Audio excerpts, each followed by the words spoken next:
Shalom, shalom. This is your brother, right? Your Ak, serving Gabar, right? Here with another one, right? But first, before I start, I want to put y'all on somebody, right? If y'all not already on this brother, he just dropped something new recently, and it's hot fire, right? Give me a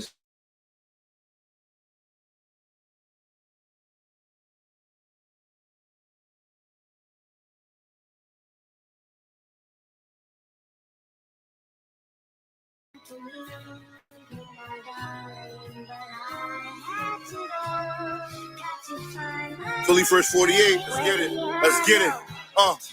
These lifestyles we choose can be lethal. These niggas claim they steppers, but it's on their own people. You already clutching before I get a chance to greet you. But I'm the type to tell you I love you, same day I meet you. Come in, let me teach you. We outside living proof, prophesying.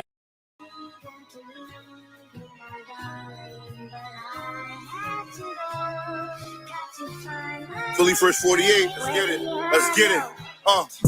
These lifestyles we choose can be lethal. These niggas claim they steppers, but it's on their own people. You already clutching before I get a chance to greet you. But I'm the type to tell you I love you, same day I meet you. Come in, let me teach you. We outside living proof, prophesying this place up in smoke like that nigga Snoop. Same crackers had you in slavery, telling you get a noose. We got the same crackers coming bow it down, kissing food, licking dust. Come get with us and you get this truth. Don't ask why I don't go to church. Ask stealing roof. Life when I'm on the streets, but pain when I'm in the booth. Milk first and steak hard to chew like a missing tooth. And I'm humble, so I still can get G-check. They still call me bundles instead of drugs, it's precepts. I separated from the world, I'm a reject. Bible cuts when your chest open, that's a V-neck. My young boy keep a pole like it's V-Live. I tell him get his life together before he see God. Before I judge, I take the beam on my left eye, cause it's a chilly world, don't believe me, ask T-Bob. And niggas go and chase water and be quick to fall. I'm a walking time bomb, so don't tick me off. The IKM strapped down and they quick to draw. We turn this shit to next Friday, come get your dog. You know, Day, Chico, your squad was paid in full until they came with that Rico. Ride for my God, Esau, trying to repo. Until we kept him slipping when you got him, yell bingo. I used to want to see my videos on Vivo. Now I just want this truth while he received like Theo. Curtis for a sign, give a fuck about a Leo. She told me she is psychic, this will never miss Cleo. When the money's spiritual, niggas hate the hustle. I think it's tired of drill music, so I bang the Russell. Instead to say you can't make them love you, so I keep a little Uzi for that JT, you know, Jacob's trouble.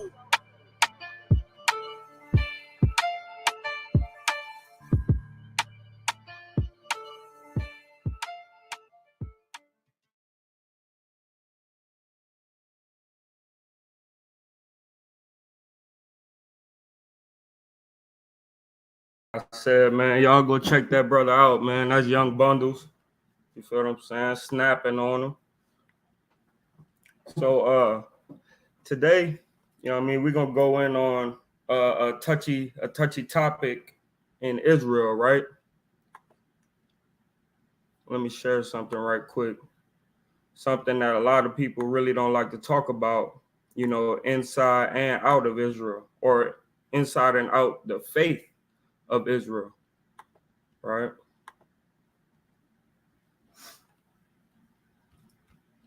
So we're gonna touch on this subject a little bit, man. Right? This marijuana demon, right? And what it was originally used for, where it came from, right? Who culture is it? And should we be smoking weed or dealing with weed, period? Right? We're gonna unpack this thing today. All right, so give me a second.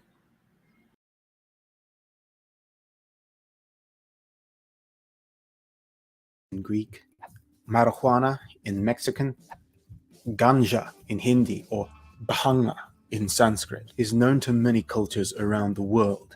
But where was it first cultivated explicitly as a drug? In this video, I shall demonstrate how the ancient Indo-Europeans were instrumental in spreading this narcotic across Eurasia and how they used it. Fair use, fair use, fair use. All right. fair use right here. In a ritual associated with the dead. And you will learn how the Scythians spread the plant to the Assyrians and the Jews, and that even the Vikings used it.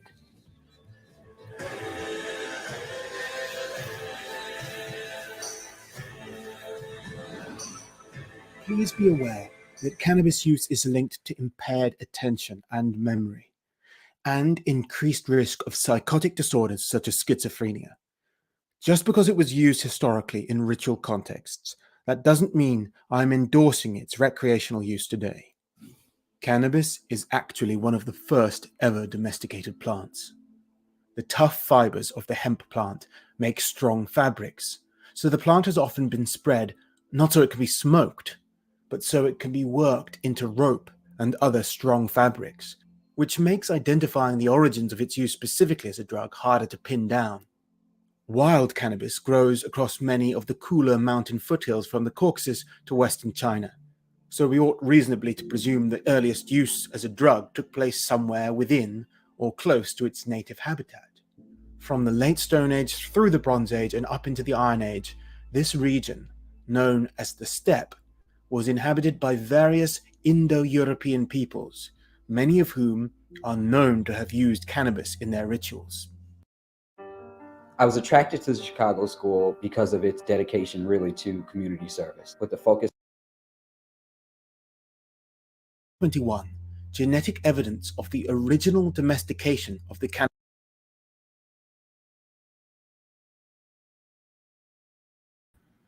First thing we see is it originates right around the Caucasus Mountains. Right, this is the first thing that we understand, that the climate that this stuff like to grow in, right, is around the Caucasoids, man. Right, so let's see. We're gonna dive a little bit deeper into this. Right, again, fair use. Right, we're gonna dive a little bit more deeper into this, man, and figure out something that's going on with the spiritual, quote unquote, benefits of this type of plant, right? What the original use was used for, and what people are using it for now, and when did the smoking of this plant started, right? Let's get back into it. Cannabis plant was published in a Swiss-Chinese paper by Wren and colleagues, and it indicates that rather than cannabis being originally domesticated on the steppes, it was actually first domesticated in East Asia, likely in early Neolithic China some 12,000 years ago. The authors propose that cannabis was originally a multi-purpose crop until around 4,000 years ago, when it diversified into two specialized domestic strains, one becoming hemp, cultivated for strong fibers, and which produces higher concentrations of CBD, and the other cultivated for drug use and containing high levels of tetrahydrocannabinol. One was used for CBD, right? Meaning the benefits of aid with headaches, different pains, and certain things like that. And then another one was domesticated into what? Drug use, right? So now we get the understanding that marijuana is indeed and in fact a drug, right? Let's keep going. Or THC, and overall higher levels of psychoactive cannabinoids. 4,000 years ago was also a time when northwestern China was inhabited by Indo-European peoples from the steppes, and they, no doubt, are the ones who spread the plant westward. The new genetic data show that the hemp strain spread into Europe and the Middle East soon after it was developed, while the drug strain must have spread later, although a feral variant of this domesticated drug strain also spread on both the north and south side of the Himalayas in ancient times, indicating that it has an ancestor north of the Himalayas. Relying on the historical record, we can see Indian texts refer to ganja explicitly as a drug from as early as 3,000 years ago. Specifically, the Atharva Veda calls Bhanga one of the 5 sacred plants which release us from anxiety and which is a source of the sacred Soma drink. Most of the spread of drug-type cannabis has happened long after that date. It reached Africa in the 13th century and Latin.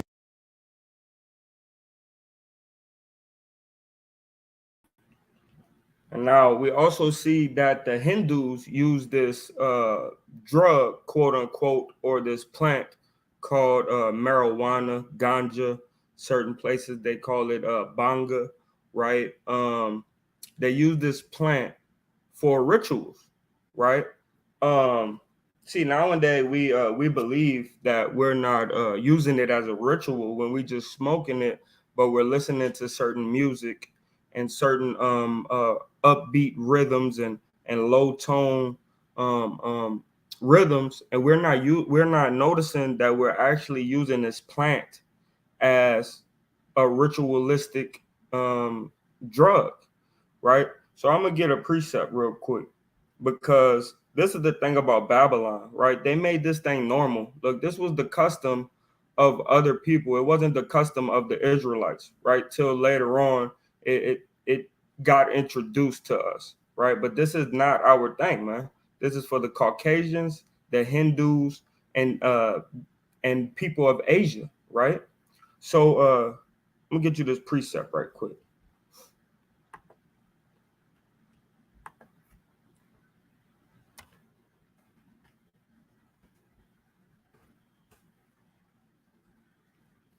Right. Give me a second.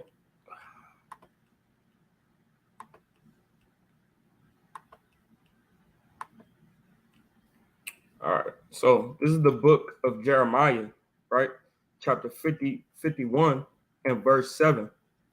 Babylon had been a golden cup in Yahweh's hand, right? That made all the earth drunken. See, modern day Babylon, man, it has made the whole earth drunken, man, right? In nowhere you can't go. There's not anywhere you could go without seeing the wine of Babylon, man, right? And it says the nations have drunken of her wine, right? You see America's and this whore, this great big whore, man. In every nation, the customs of the of this whore is vain, man, right? It's straight vanity, man. But you can see her drunkenness and her wine everywhere you go, man. Look, even Iraq is starting to have women uprise, right, against the government, man, right? You have these different things going on all the way around the earth that America has put out there, man. And look, check this out. And it says, therefore, the nations are mad, right? So look, man, Babylon has to get taken down, man. And all the nations are mad because of these different customs of these different nations, man. Right? And we just want to go ahead and get in bed with her, man. We already over here in America. Why not just get in bed with her, huh? No, man. We got to get out of this place, man. All right, hold on. Let me get another precept real quick. All right. Because hey, man, brothers and sisters in America are finished, man. And all they want to do, man, is get high and have sex, man. Right? Excuse my language, man. They want to get on the Chiba, right? And ride the carousel. You feel what I'm saying? That's all these people want to do, man. Right? So it says, let me get this right here. All right. So it says, right, this is the book of Jeremiah, chapter 10 and verse 7. Who would not fear thee, O King of nations? Right? Talking about Yahweh Bashem Yahushua, for to thee doeth it obtain it. Right? For as much as among all the wise men of Salakia of the nations, and in their kingdoms are there is none like unto thee, right? And you got all these different people, right, that's worshiping these different gods, man, and doing these different rituals, trying to call different spirits, man. But none of them is like the most high God, man. You feel what I'm saying? Yahweh Ba'ashem Yahweh Shai, right? Or Yahweh Y Yahweh Shai, right? Let me go up to 2 right quick. And it reads, this is the book of Jeremiah, chapter 10 and verse 2. Thus said Yahweh, learn not the way of the heathen, right? And be not dismayed at the signs of heaven, for the heathen are dismayed at them, right? And it's letting you know, man, what it said. First off, learn not the way of the heathen, man. And the first thing we want to do, right, is go make a covenant with the dang heathen, man, right? So now we got to come out of her ways, man, before we be destroyed like the rest of these people, man. All right. Let's go back into the video, man. All right. Shit. Salaki, be patient with me. In America in the 16th century. But what about the missing 9,000 years of potential cannabis drug use long after that date? It reached Africa in the 13th century and Latin America in the 16th century. You see? Now, it only came into America in the 16th century, man, right? If that was a custom that we was using in our native land, right, and the things that we were doing, right, we will see it, man, right? We don't even see it in the scripture where it say, oh, well, Jeremiah first, before he talked to thus said the Lord, right? Before he talked to Yahweh, he rolled up a blunt and he smoked it, right? And then the spirit of the Lord came upon him and overtook him, and his bones shot up with fire, and he was in the Holy Spirit. No, man, there's nowhere in the scriptures where it says this thing, but for some reason, our people want to take part of Babylon, man, with this damn getting high demon, right? Opiates, Percocets, right? Heroin, right? Cocaine, methamphetamine, all types of things, man. Suboxones, right? You name it, Israelites is doing it, man. Right? We got to come out of her, man. All right. So the 16th century is where it touched down in Latin America, man. Right?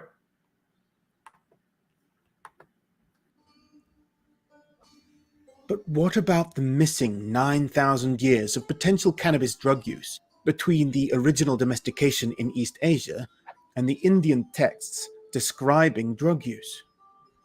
The earliest scientifically confirmed archaeological evidence for smoking cannabis is not very old either, just 2,500 years ago.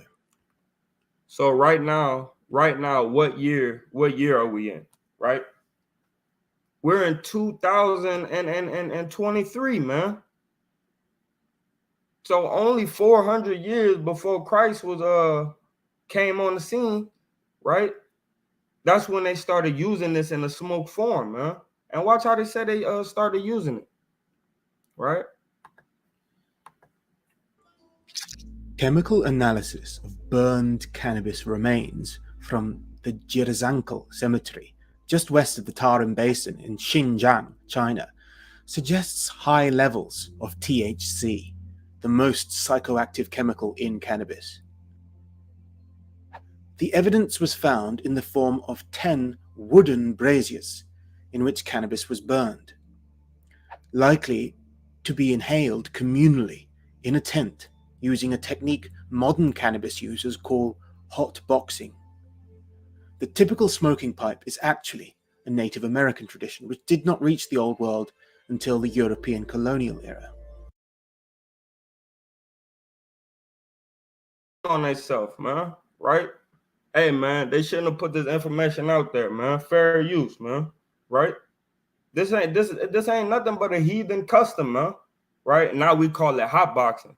Man, when I was smoking, I thought that I started off, or the brothers that was with me, we started off the hot boxing tradition, right? But no, it goes way back further than what we think, man, right? 2,500 years further, man, than what we think. But my stupid self, I'm thinking I created hot boxing, right? I'm part of the community that created this thing. No, man, it been around here, man, from other wicked people, man, right?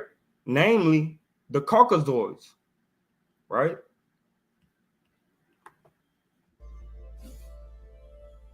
The ancient inhabitants of this region on the western border of China were not what we would think of as Chinese today. The mummies of the Tarim Basin are famous for looking more like white Europeans than Chinese people. The very oldest of them date to the Bronze Age, and new DNA evidence has recently proven that those aren't actually Europeans, but rather West Siberian hunter-gatherers who settled there. Although Indo-Europeans did settle in the Dzungarian Basin just north of Tarim at the same time. And there were Iranic tribes to the west too, and both of these Indo-European neighbors eventually mixed with the Siberian hunter-gatherer people of Tarim, with the result that both Iranic and Tokharian languages, each originating in Europe, were spoken in Xinjiang province in China.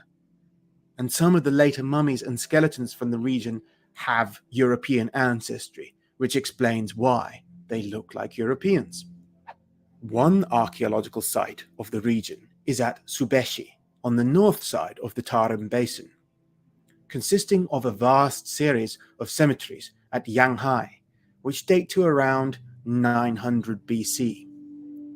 One of the skeletons from Yanghai is a Europoid shaman-like figure of the Jushi culture, with bells on his boots, who was buried with loads of cannabis, which, when analyzed in 2008, was found to contain THC.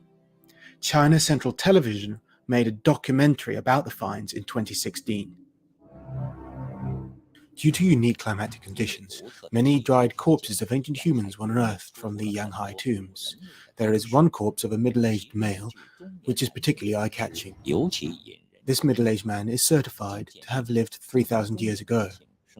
Compared to the Lulan lady unearthed from Lop Nur, he lived 800 years later and also had the appearance traits of Caucasians. He was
So this is the book of Romans, right? Chapter 1 and verse number 30, right? Well, let's just start at 28, man, because we already know how this goes, right? All right. So this is the book of Romans, chapter 1 and verse 28. And even as they did not like to retain Yahweh in their knowledge, Yahweh gave them over to a reprobate mind. So you brothers that's dealing with these things, these customs, right, of the Hindu God and the Hindu people, right, of the Caucasians and their different rituals that they wanted to do, right, dealing with hallucination, right, and psychosis and these different things, man. You done got given up to a reprobate mind, man. How do I know? Because I got given up to that same reprobate mind, man, right? Where all I want to do is smoke and puff weed, man, right? There's no other thing to live for, man, but to clean my guns and smoke weed until I killed somebody or they killed me, man. And that somebody just was going to so happen to be a brown man, right? Because of the music and the weed that I was smoking, right? It might not be the same for you, right? It might not be the same for you. It might be something else. You might get into music and like rap and do certain things, but hey, man, it's vibrations that go along with this type of plant, man, right? And it's not good vibrations, right? I'm gonna get an article in a little bit, but we're gonna keep on going with this video. And it says, reading on, and it says to do those things which are not convenient, right? Is smoking weed really convenient, right? Unto the ministry? Is smoking weed really convenient to our culture, to our people, man, to our children, man? Is it convenient, man? Right? No, it is not. Right? All it does is stop you from thinking, interrupt your cognitive thoughts, right, and gives you up into a reprobate mind, man. And then it also enables you to do these different sins, man. It makes these sins fun, man. Right? We're gonna get some of them. This is the book of Romans, chapter 1 and 29. Right? Being filled with all unrighteousness, man. Just the smoke alone is being filled with all unrighteousness. As soon as you fill up your lungs with it, all unrighteousness. Fornication, right? Spiritual and physical, right? Fornication, Salakia. Let me get this back on here. Salakia. Right? Spiritual and physical fornication. Because for some reason, you just can't you don't want to smoke alone, man. When you smoking alone, you feel lonely, you get down and depressed. I used to walk miles and miles, man, just so I didn't have to smoke alone and I could go holler at one of my homeboys, man. Right? And then it says, being filled with all unrighteousness, fornication, right? We know what's up with that, man. You have these little flings, you smoking 12 o'clock at night and you want to go to get a BT, right? The Tutti Frutti, man. You feel what I'm saying?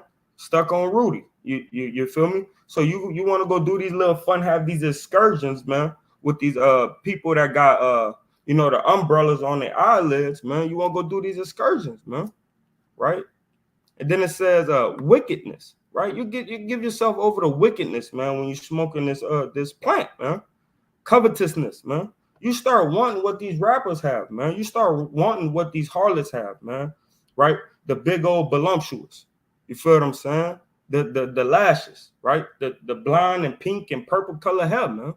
Right? The big house, the damn boat, man. You start wanting everything, man. You even want a pair of J's just because you saw the homie down the street with a pair of J's that you really wanted, man. Right? All because you smoking trees, man. You give yourself over to these other sins, man. And a brother can't tell me that this ain't true, man. Right? It might not. I'm making a generalization. You feel what I'm saying? In general, right? When you smoke this plant, you end up opening a portal for all these different sins, man, that we commit, man. Right? Maliciousness. Right? Being malicious, man. Let's go get the word for maliciousness, right? Because we might not know, and some people might have forgot, man. All right.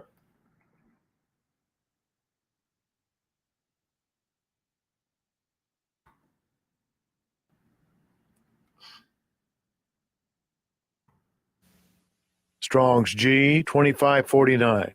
Kakia. Right? Let's go see what this is talking about, man. Right? Maliciousness, evil, right? Wickedness, naughtiness, man. Naughtiness, right? I don't know how to say that one, but in any manner, this is malice, right? Ill will, desire to injure, right? Depravity, man. You start depriving your own kids or your own family from food and water, man, because you put marijuana before that. Yeah, I just make a couple sales. I go buy a whole QP, make a couple sales, get some food in the house. I'm gonna flip it. You feel what I'm saying? But you never managed to literally flip it. You think you flipped it, but you smoked so much that you had to downgrade to 3 ounces this time, and then the next time it's 2 ounces. and then the next time it's 1 ounce. And then you get some money coming from out of nowhere, and then now you do it all over again. You get a quarter P and think you're gonna flip it to a half, and then come on, man, we all know how this goes, but it never works like that, right? And we deprive our family and ourselves, right, from a better life that we could be living, right? And then it says, wickedness that is not ashamed to break laws, man. So this is what that thing make you do, man, right? Now you hate your brother in your heart. Now you don't want to be told nothing, right? Now you don't give yourself over to depression, and you're not able to be an asset to the brotherhood, man. Now you don't want to talk to nobody. Now you're not reading, right? Now you walked in after your own lust, man. All because you wanted to take a little puff of the magic dragon, man. Right? Maliciousness, evil, trouble. You get into trouble, man. Let's go rob this nigga. We running low. We running low, man. Call up the plug, man. Let's go get him. Right? The bag is at the last of the Mohegan, man. You feel me? We got to do something. But it's not a drug. You're not an addict. Man, get out of here with that, man. Right? Going back to it. Let's get back into it. Right? He was of a special identity, a shaman wizard of the ancient Yanghai people. Unbelievably, the leather-woven basket beside the man held marijuana seeds and leaves. More miraculously, when the leaves were unearthed, they were still green, as if freshly plucked. Together with fruits and little branches, they were perfectly preserved. To date, this is the oldest and best marijuana specimen in the world. Experts believe that the marijuana found beside the shaman wizard was probably a hallucinogen used during sacrificial rituals held by the wizards for communicating with the gods.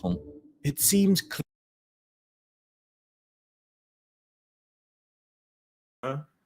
We got a lot to do with wizardry, man. Right? We got a lot to do with wizardry, man.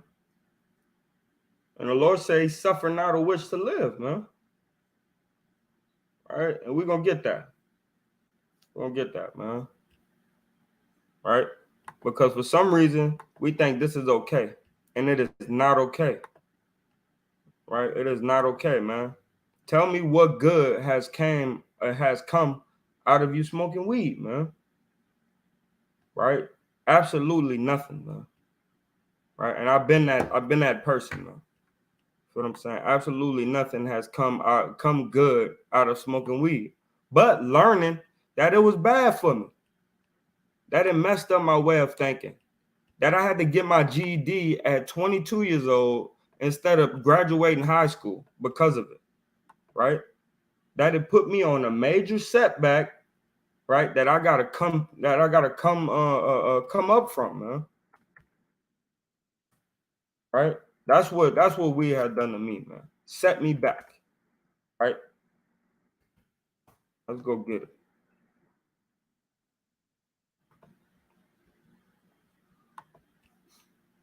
And it reads,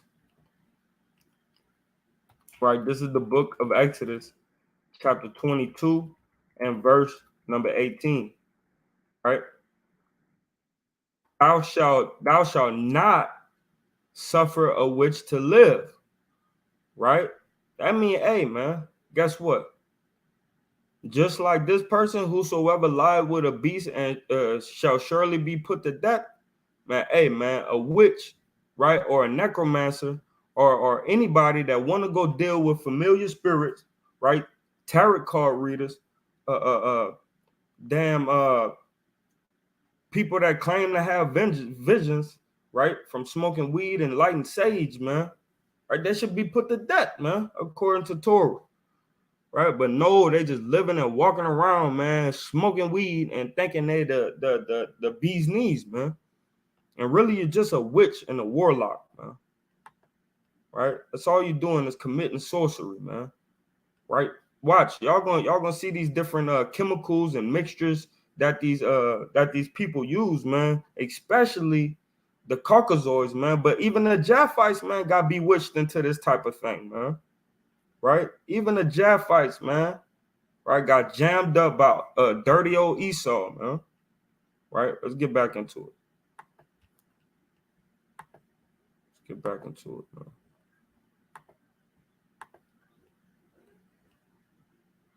Let me see. Let me see.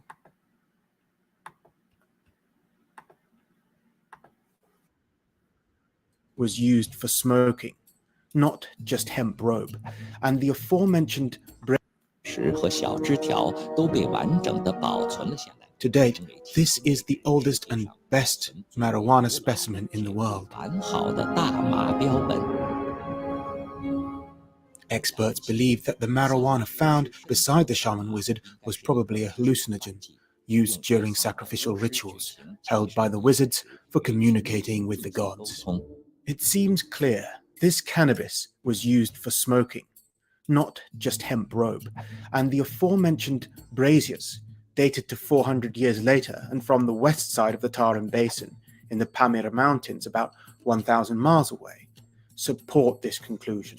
Before the shaman's burial, someone had carefully picked out all of the male parts of the plant, which are less psychoactive, providing yet further proof that the cannabis was here associated with drug use rather than textile manufacture.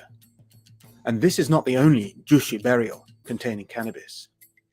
The Jushi were a Caucasoid people who are believed to have spoken an extinct Indo-European language called Tocharian. You can learn more about the white mummies of China and the Tocharian language in my video on that subject.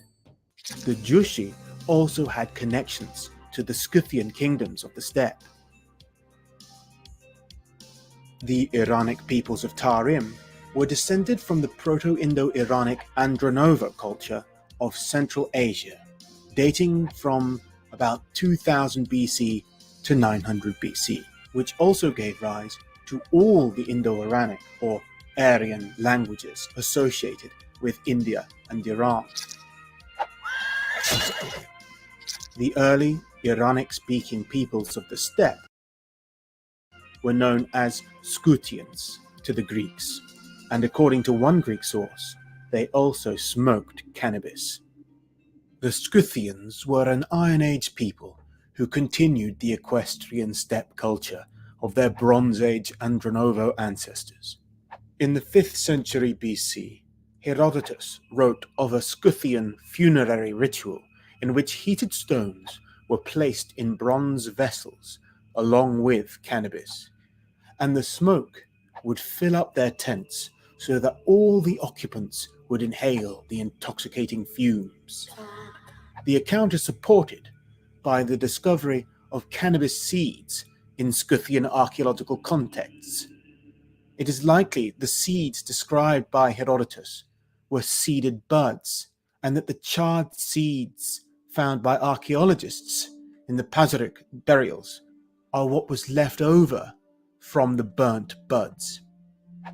Herodotus also wrote that the Thracians, a Balkan race with close ties to the Scythians, introduced the plant to their neighbors, the Dacians, among whom it became a part of a shamanic cult named the Kapnobatai, or those who walk in the clouds.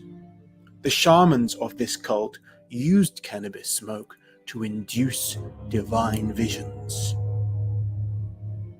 Etymological evidence seems to indicate that Scythians spread cannabis as a drug to many peoples.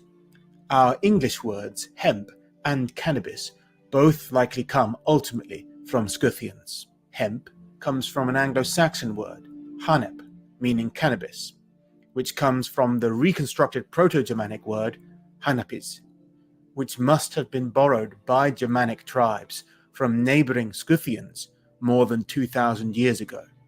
The same Scythian word was loaned into Greek and became cannabis, which also entered English via Latin. In the 90s, Russian scientists found the 2,400-year-old mummified remains of a tattooed Scythian noblewoman, who they named Devochka.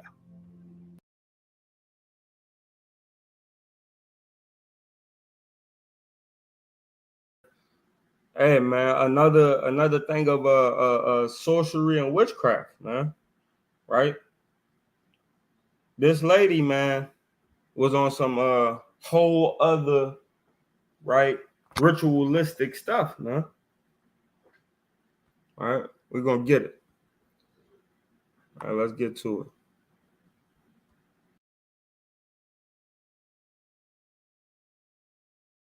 it. Her body was dressed in a silk blouse, red skirt, a marten fur, and thigh-high white stockings, I say, and lay in a hollowed tree trunk alongside horse harnesses, a mirror, dishes, and a small container of cannabis. The presence of cannabis in burials like this reinforces Herodotus's account, which connects the drug to funerals. Perhaps the drug was used in a necromantic ritual to communicate with the dead. A Scythian barrow called Sengilivsko II in South Russia, close to the Caucasus Mountains, was excavated back in 2013. Inside were two large gold vessels placed upside down and several other gold items. Scientists analyzed residue from inside the gold vessels, and the results came back positive for opium and cannabis. Somehow, both drugs were used in a combined way, such that they left residue in the same, obviously very special, ritual containers. Local archaeologist Andrei Belinsky believes that the ornate imagery on the vessels depicts the Scythian underworld. The Achaemenid Persians referred to some Scythians as Sakar Haumavarga, which means the Saka who consume or lay down Hauma. Hauma was both a plant and a ritual drink made from many ingredients in pre-Islamic Iran. It is usually identified with the stimulant ephedra, which was commonly used by steppe peoples and the people of the Tarim Basin, but also with cannabis. Karl Hoffmann interprets the Varga suffix part of the compound Hauma Varga to mean laying down in the sacrificial context of a ritual fire, so that Hauma Varga means laying Hauma plants around the ritual fire. This seems to refer to the now well-proven Scythian custom of burning cannabis plants to inhale the smoke. Both the Persians and the Scythians spoke Iranic languages derived from those spoken by their ancestors of the Andronovo culture. On the southern border of the Bronze Age Andronovo territories of the Asian steppe was the Bactria Margiana culture of Afghanistan. The Russian archaeologist, Professor Viktor Sarianidi, excavated in this region and found 3 temple sites, which he believed were devoted to the preparation and consumption of the Hauma beverage. And he claimed evidence of cannabis, ephedra, and opium poppy in use in this context, preserved in fossilized gypsum and impressions in clay shards. He said that these excavations documentally proved that poppy, cannabis, and ephedra were used for making the Soma and Hauma drinks. In the documentary film Black Sands, he visits the site where the evidence was found. It was believed that there had never been human occupation in this desert until the archaeologist Victor Sarianidis started working here in Turkmenistan 40 years ago. Here in Gunur Tepe, ancient ritual practices have been identified, such as exposure of the dead and the preparation of hallucinogenic ritual drinks.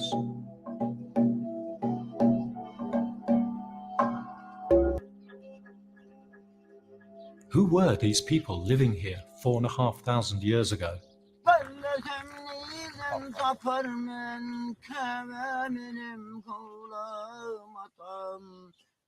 В этих сосудах клали эти растения, педру и каннаби. Это алкогольный напиток, но который не все пили, а только жрецы.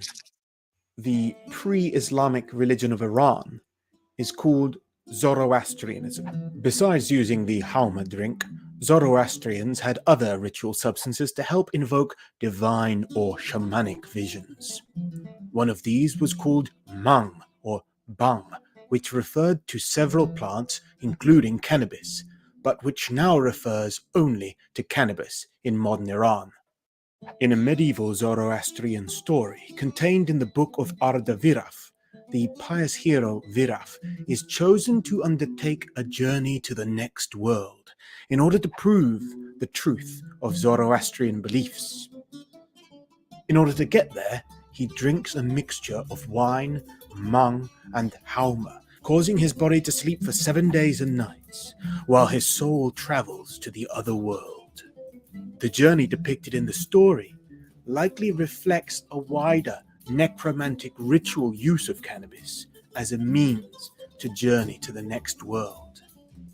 Another descendant people of the Andronovo culture were the Aryan invaders of India, who entered the South Asian subcontinent around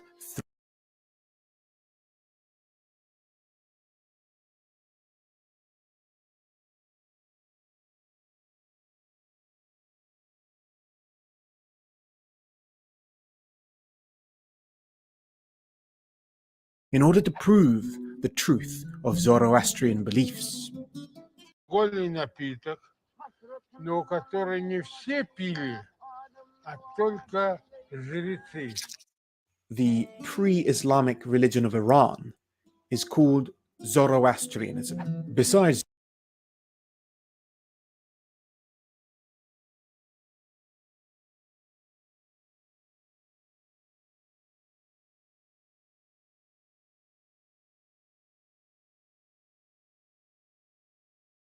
using the halma drink, Zoroastrians had other ritual substances to help invoke divine or shamanic visions.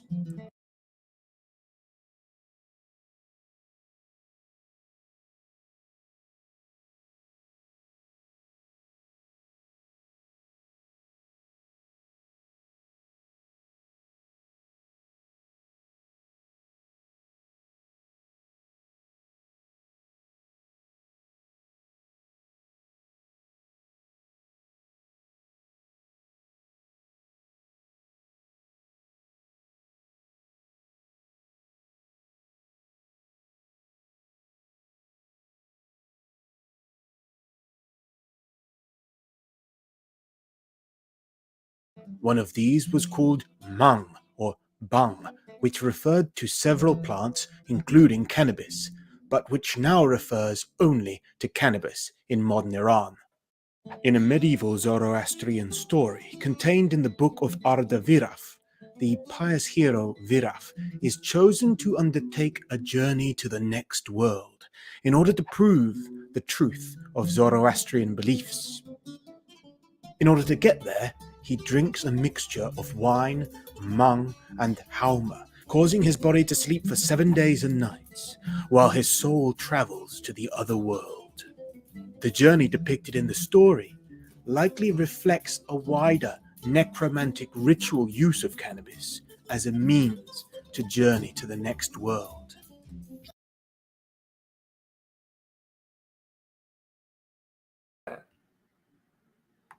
All right, who the hell does that, man?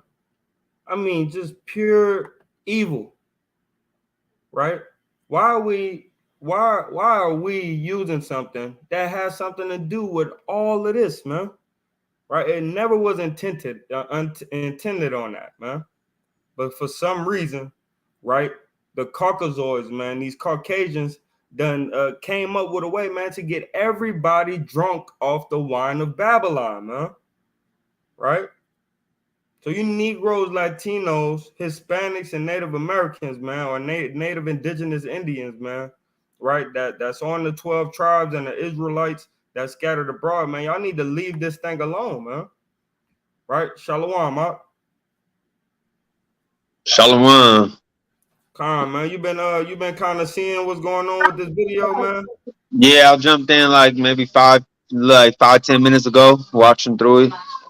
Khan, man, this is just madness, man. I mean, why are we still, eating, drinking, or smoking these things that has so much to do with rituals of the other gods, man? Mm-hmm. Like it makes absolutely no sense, man. All right, we're gonna go a little bit more into this, and then I got an article, man, that is just right on point with what the heck we deal with in our community, man, because of this stuff, man. Right, so we're gonna keep on going, man. If you got any precepts, man, let me know. We'll bring them out. I'm about to bring a couple out right now. I'm gonna let you play this video though. I'll bring my after video. Khan, for sure. Shalom.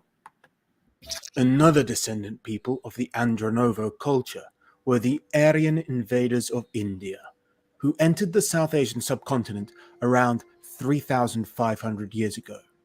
You can see my video on the topic for more evidence of that. Just as the Persians use a ritual holy drink called hauma, which seems to have been made with cannabis and ephedra, the Vedic Indians had a similar sacred beverage called soma, and we also know they used cannabis, which they called bhanga, and that the drug strains of this plant were brought into India from north of the Himalayas. Mm-hmm. Soma is widely agreed to be related to hauma, and may also have been made using cannabis and ephedra. In fact, in the oldest Hindu text of all, the Rig Veda, bhanga refers not to cannabis, but to the soma drink, although this is often translated. Watch, check this out. Check this out, man. Watch what it's translated into. Man, this is madness, man. And According to the root we want to deal with this, man. All right, go ahead. Meaning of bhanga, which is to break apart, presumably referring to the psychological effect of cannabis which causes the user to disassociate from themselves. It seems very likely, therefore, that the sacred soma and hauma derive from a common source which contained cannabis. Therefore, we should reasonably deduce that domesticated cannabis cultivated for drug use was spread into Iran and India by the ancient Aryans of the Andronovo culture at the end of the Bronze Age. And I know that sign looked familiar to a couple of you folks out there, man. Right? That's something that the dang Germans wore, right? Let's check it out And one India more time. by the ancient Aryans of the Andronovo culture. I know that looks familiar, man. Right? And this big fat white boy right here, man, trying to be a Viking when we know the Vikings is the Japhites, man. Right? It's nothing but Caucasians, man, that came up with this thing, man, and spread this poison through the whole world. At the end of the Bronze Age, and continued to be spread around Eurasia by their Iron Age descendants, the Scythians. Even in modern India, ganja is either smoked or consumed in a milkshake called bang lassi by devotees of the god Shiva. And this is the god that they're dealing with, man. And this is why my elders told me to stop drinking it, stop smoking it, stop eating it, everything to do with it, man. Because hey, man, it deals with this god called Shiva, man. Right? You're giving yourself up, right, to another type of vile affection, man. Right, to this dang god Shiva. A god who they believe enjoys. Look at this madness. You don't know if this thing a boy or a girl. It got 4, 5, 6 arms. You know what I mean? Madness. Smoking cannabis himself. They share the cannabis with the destroyer god as prasad, that is, the shared sacrificial offering. in the shamanic Chinese poem of the Chu state called the Nine Songs, written about 300 BC. A goddess called Shao Siming offers a god called Da Siming, the Lord of Life, a twig from a plant. A god offering another god some dang marijuana, man, and it's recorded in history. This god is a person from 300 BC offering another god. It's just madness, man. Offering another god a twig, man. Let's see what the twig consists of. Plant called Shuma or Suma at the eternal farewell. The first commentary on the Nine Songs was written 400 years later by Wang Yi, and he annotates the term Shuma as mythical hemp. As mythical hemp, man. Right? Yeah, and this is what we're dealing with, man. In our community, man, is mythical hemp, man. We have no idea the real chemicals that's in the hemp, man. That they growing in hydroponics, right? Purple haze. We don't know what's going on with it. We just like the way it tastes and smell. And if it don't get us high, we're mad. But if it get us high, all the greater, man. I appreciate it. So this Proverbs 21:2, it say every way of a man is right in his own eyes, right? And a lot of our brothers, man, they be like, oh, well, it come from the earth, man. It's natural, man, right? They make excuses for themselves so they can be right in their own eyes, man. But really, you still deteriorating your lungs, man. Your lungs is not meant to inhale smoke. You know what I'm saying? All right, that go. Look, Salakia, let me grab this right quick. That go on this article right here, right? Let me pull this up right quick, because exactly what you're saying is exactly what this article said, man. Right? I'm gonna dive into it just a little bit, not much. Right? The long-term and short-term effects of smoking weed, right? So it says Salakia, let me go up a little bit. Let me see where I saw it at, man.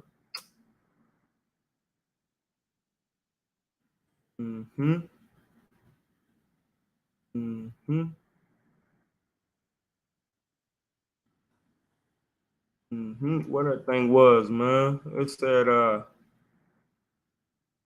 Salakia, man. It'll tell you, give you breathing problems, man.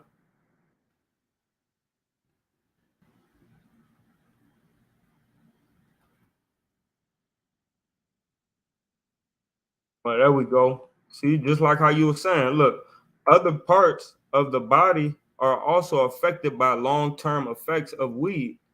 The immune, right? Your immune system, the thing that helps protect you from diseases, right? Reproductive and respiratory systems are also most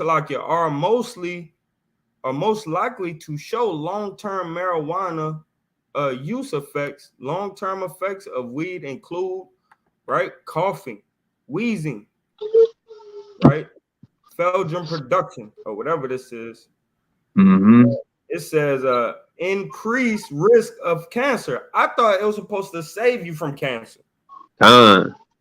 Right? Frequent chest illnesses, right, or illness, including lung infections.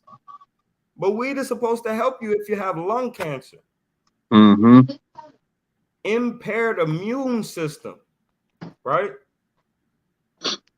Altered hormones. That's why you niggas is so emotional, man. Disrupt menstruation cycles, man. Right? It even mess with a woman situation to get pregnant. Negatively impacts male and female fertility. Hey man, we ain't supposed to be dealing with this stuff, man. Right? Go ahead and bring out your next precept. Hey, just to touch on that, like, not only that, brothers be They be wrapping it all in a tobacco leaf, man. Y'all brothers still smoking tobacco at the same time. So it's Man, not, you can't even say it's, I'm only, hey, this come from the earth, I'm only smoking. Y'all rolling it in blunts, man. man, Swishers that got paper and all other type of chemicals and shit that kill you, man. You know what I'm saying? But y'all know how to grow this stuff. Y'all know how to do, man. Hey, I got a preset, man. Jeremiah 4:22, right? It say, for my people is foolish. They have none not known me. They are sottish children, and they have none understanding. They are wise to do evil, but to do good they have no knowledge. Right? These brothers are wise to do evil, man. They know all about the wickedness and the things that can kill us, right? But they make excuses for it. But they don't got no understanding of how to do good, man. How to truly serve the Lord. man, how to go on a fruit fast, right? How to drink water, Man, for 48 hours, man, and not eat food and recalibrate your cells that's in your body, man. Kill off the con, bad ones, renew the good ones, different things like that. But rather, you want to consistently kill yourself, man. Like, mm-hmm. just straight, just we're gonna get into this video a little bit more, man. Then we're gonna go into this article, that I found through the spirit and power of the Most High, Yahweh Hashem Yahushua, man. Con, all praises. Man, This hemp was associated with an offering given to the Lord of Life, yet Shuma itself refers to the deity as well as to the plant offered to that deity. The exact same holds true for Soma in India and Hauma of Iran, for each refers respectively to a plant, a ritual drink made from that plant, and a god associated with that drink. look, man, and the gods are associated with it, man. Right?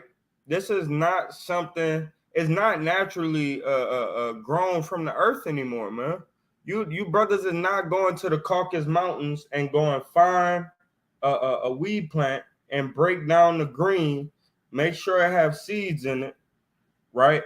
And bust it down into tea, man. But even if so, the THC is so highly concentrated in this bud that you're dealing with other gods, man.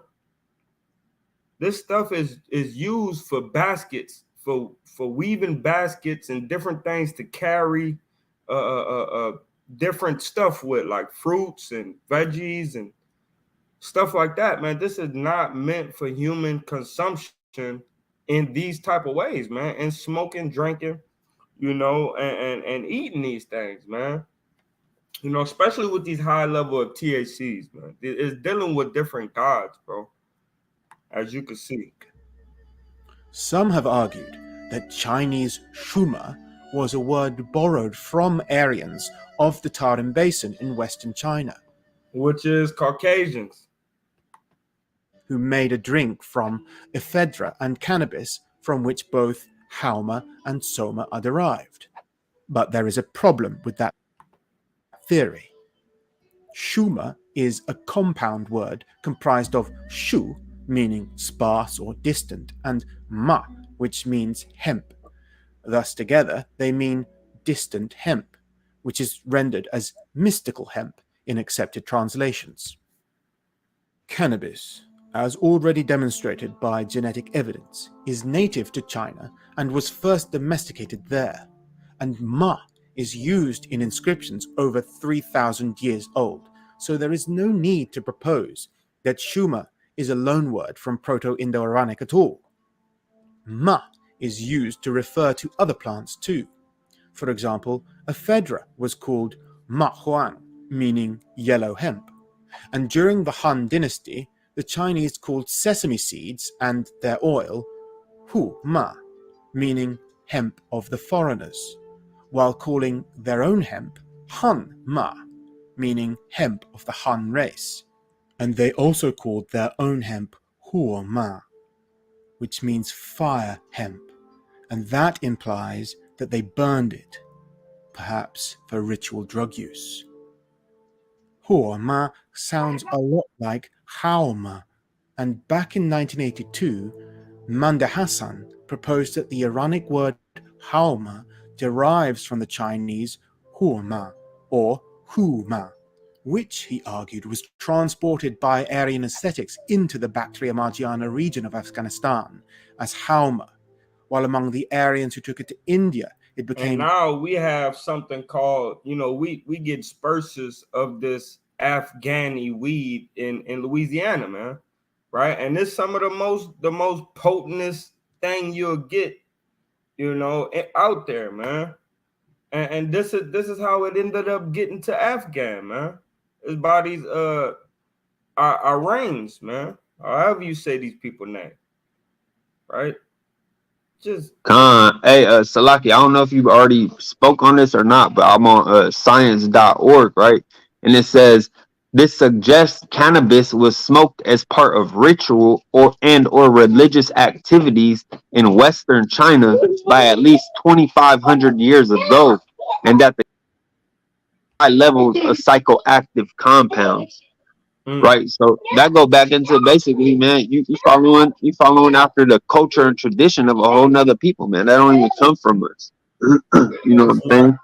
It's not our thing, man. Good, the water for bringing that out, man, because that's exactly what it was used for, man. We never used that for anything, man. Nowhere in the scriptures do you see, and Paul and Silas ran across a mythical hemp plant, and went around a fire and lit it, and the Holy Spirit came upon 20,000 people that day, right? No, you don't see this, man.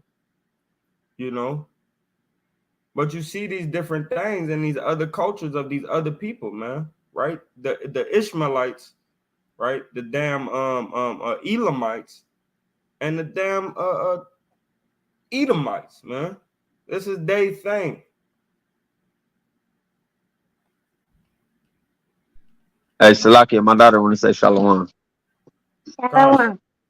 Shalom, sis. Look at you.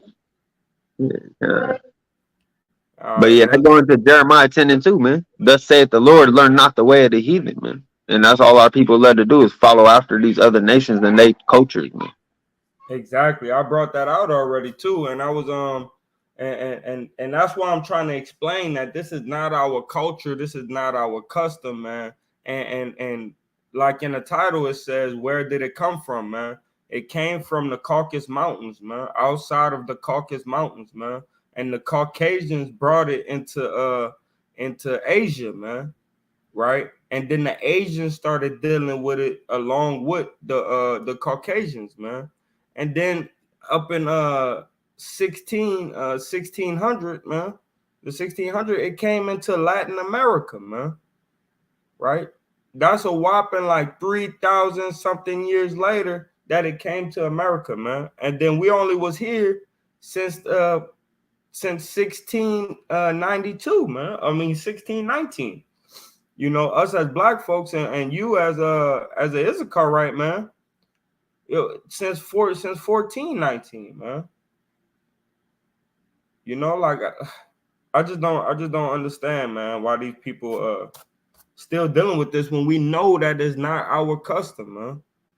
This is not our thing. This is their thing. Let them have their thing while we deal with our thing, which is frankincense, myrrh, barbecues, cookouts, family reunions, kickbacks, let them deal with their little thing, man.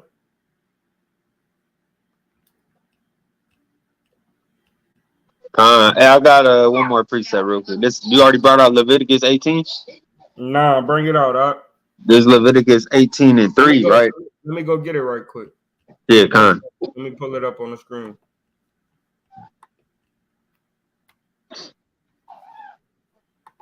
Leviticus 18 and what? And 3.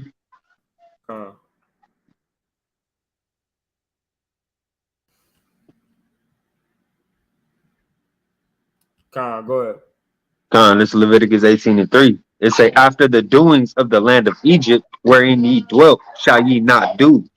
And after the doings of the land of Canaan, whither I bring you, shall ye not do, neither shall ye walk in their ordinances. So you can see the Lord don't even want us following after these other customs of the other nations, man. The Lord is telling us not to, man. Con, man, just like that, right? Just like that, man. And simple and plain, man. Like you said, I'm gonna bring it out one more time, right? And Jeremiah, man, he said it's simple and plain, man. He said, because they gods are nothing, man. It says, thus said Yahweh, learn not the way of the heathen, man. Simple and plain, man, right? And it says, look, jumping down to 8, right? It says, but they are altogether brutish and foolish. The stock is a stock of doctrine and vanities, man. Right? The Lord don't want us dealing with this, man. Right? Jump down to 10. But Yahweh is the true power, man. He is the living power and everlasting king. At his wrath, the earth shall tremble, right? And the nations shall not be able to abide in his indignation, right? Does he say unto them, the powers that have not, the powers that have not made the heavens and earth, even they shall perish from the earth and from under these heavens, man. So, hey, man, watch what power you brothers and sisters is serving, right? And my bad, I ain't even pull it up, man. I ain't even pull it up. That's my bad, Salakia. But as we see, man, that we ain't supposed to be serving these other powers. The Lord is even about to deal with them, man. Right, I'm gonna let y'all see it right quick because this is powerful, man. Right, it says, but the everlasting, Salakia, but Yahweh is the true power. He is the living power, right, and everlasting King. At his wrath, the earth shall tremble, and the nations shall not be able to abide in his indignation, man. That's talking about you Jakes too, man. Right? Then it says, thus shall ye say unto them, the gods that have not made the heaven and the earth, even they shall perish from the earth and from under these heavens. Right? Because, hey, man, look, man, he had made the earth by his power. He had established the world by his wisdom. Hey, man, no other God has done this but Yahweh, our power, man. Right? And we need to stop spitting in his face, man, serving these other gods, man. Before you brothers and sisters pray, and I want to say other words, but I'm going to keep saying you brothers and sisters, man. Before you brothers and sisters even pray, man, y'all turn over and roll up a blunt and have and have a high moment, man, before you even think about praying, and then it makes you forget about praying. You feel what I'm saying? I ain't start really praying until I came into this truth, man, and put down the weed, man.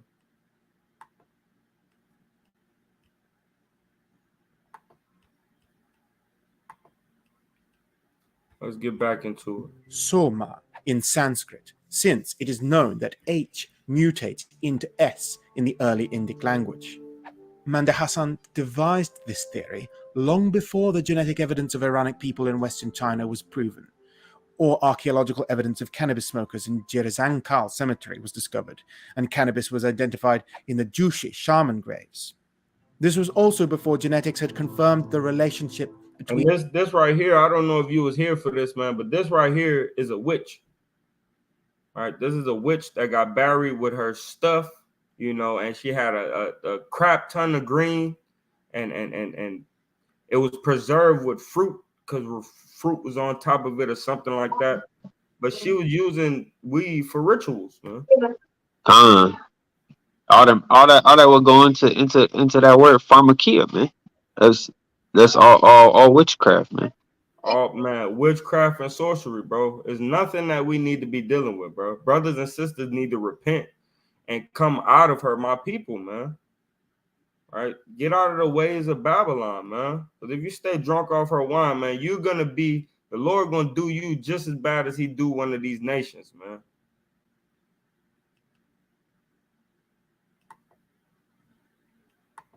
between the Aryan invaders of India and Iran with the Iron Age mummies of Tarim and the Scythians. He relied only on linguistics, but his theory has been strengthened by all these recent genetic and archaeological discoveries. Besides the Indo-Iranic speakers, many other peoples in the ancient world used cannabis, specifically Semitic peoples of the Middle East. we can trace the spread of the plant through linguistics. The Indic word bhanga and the Iranic bang or mang were not the only Indo-Iranic words for cannabis. As already mentioned, the Greek kanobos, cognative English cannabis, comes from an Iranic word related to the Persian word kanaf or kanab, which it seems the Persians, like the Greeks, took from the Scythians of the steppe. This East Iranic Scythian word is sometimes reconstructed as konaba. Kanab or konaba is also thought to be the source of kunubu, a word used in the cuneiform library of the Assyrian king Assurbanipal in the 5th century BC to describe a kind of incense.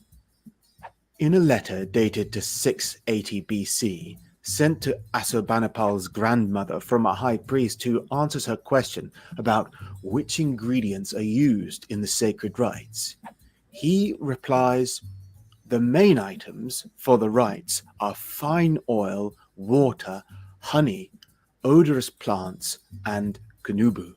The Neo-Assyrian and Neo-Babylonian words kunubu and kunabu are thought to mean a way to produce smoke and are speculated to refer to cannabis. Similar speculation has long surrounded the biblical Hebrew term knir boshem. And now you see it's saying, it ain't even saying this is a fact, right? It's saying it's basically a assumption. But they're trying to put us into this thing, man. Who the hell are you? You see this, Art? Yeah, Khan. They're trying to put us into this thing, man. Just because the word has similarities. Who the hell is these people, man? Saying what our custom is. Yeah, man. Nowhere in the scriptures just said kunakbu they put inside of the incense and made it smoke. No, man, we use coals. The scripture said we use coals, man. Hey, go get that, man.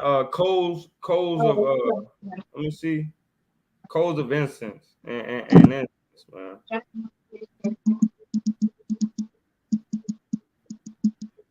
Man, these people are mad, man. Leviticus 16:12. Yeah, that's what I wanted. This is our thing, man. This Leviticus chapter 16 and verse 12. And he shall take a censer full of burning coals of fire, full of weed, man. Full of burning coals from off the fire. Full of quabash or whatever the hell they called it, man.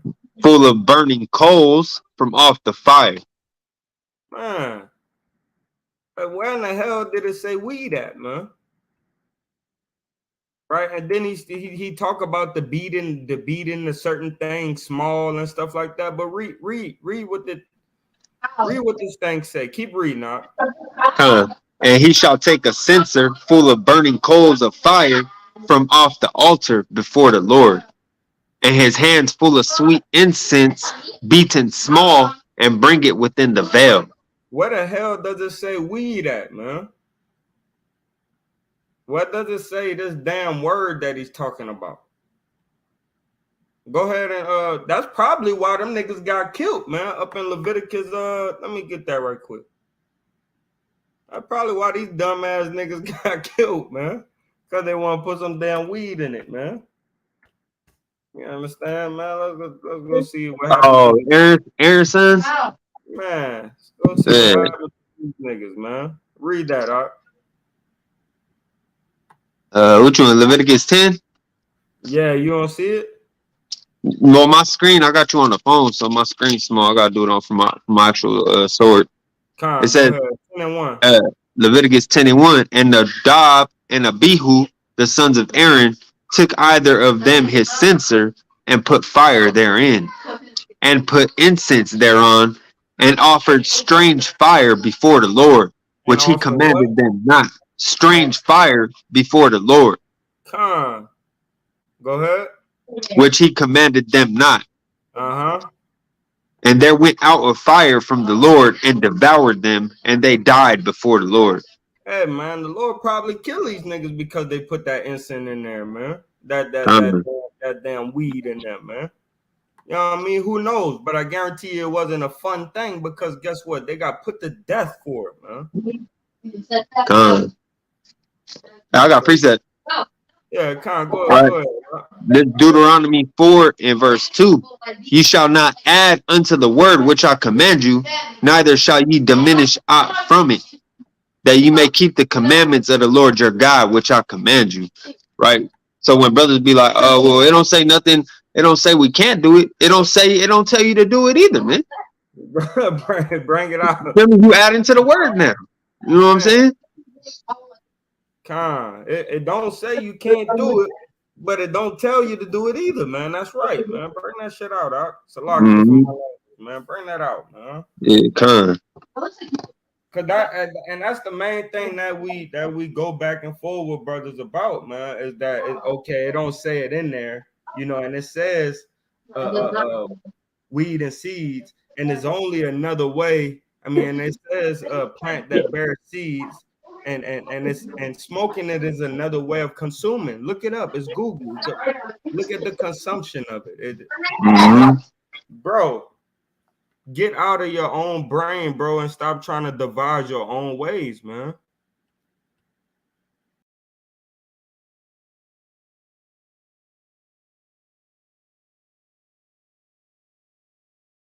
Grandmother from a high priest who answers her question about which ingredients are used in the sacred rites.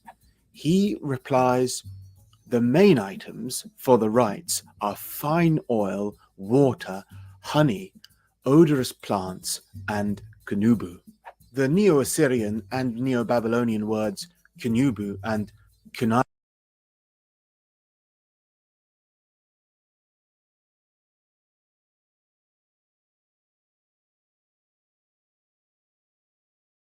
he replies, the main items for the rites are fine oil, kunubu, a word used in the cuneiform library of the Assyrian king Assurbanipal in the 5th.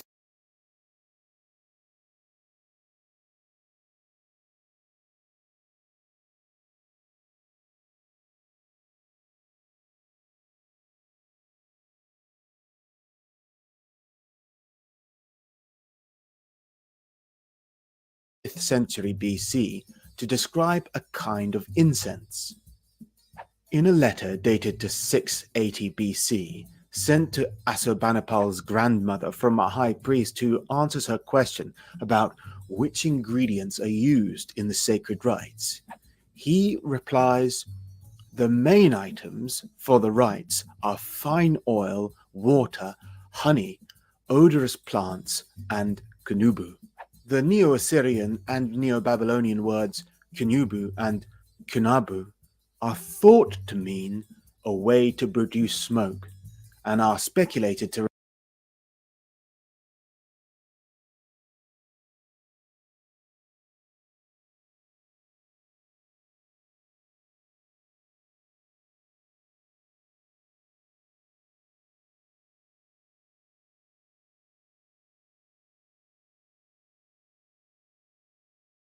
refer to cannabis.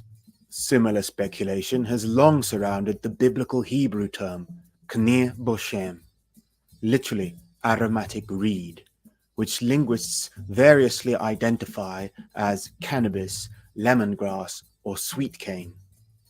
The Jewish God tells Moses to make a holy oil from myrrh, cinnamon, knir boshim, and cassia.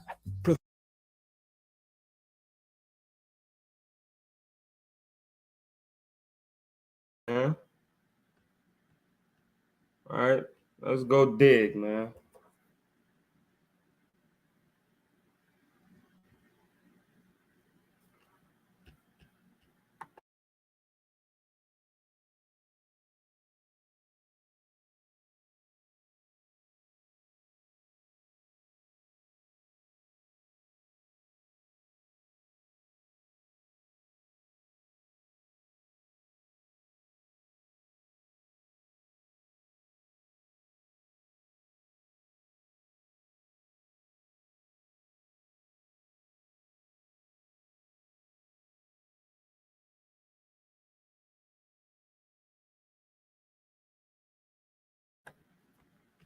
Let's go dig, man. We're gonna find out if they got something about a goddamn what this word is they try to say. Quine Boshim or Bozim. All right, we're gonna see if the scriptures say that. Let's go ahead and do it. Cause a lot of time they just spilling stuff out of their mouth, man. Go to Exodus chapter 30, all right?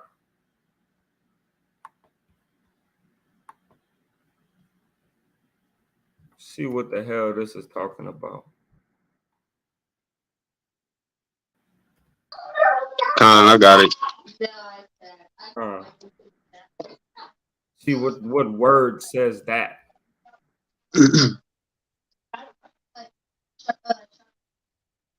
All right, and it should be. It says 17. Verse 17. Yeah. 30 and 17. Yeah. Hold on. Nah, I think it's 30. 7. Yeah, 30. Chapter 30 and 35. 35. Mm-hmm.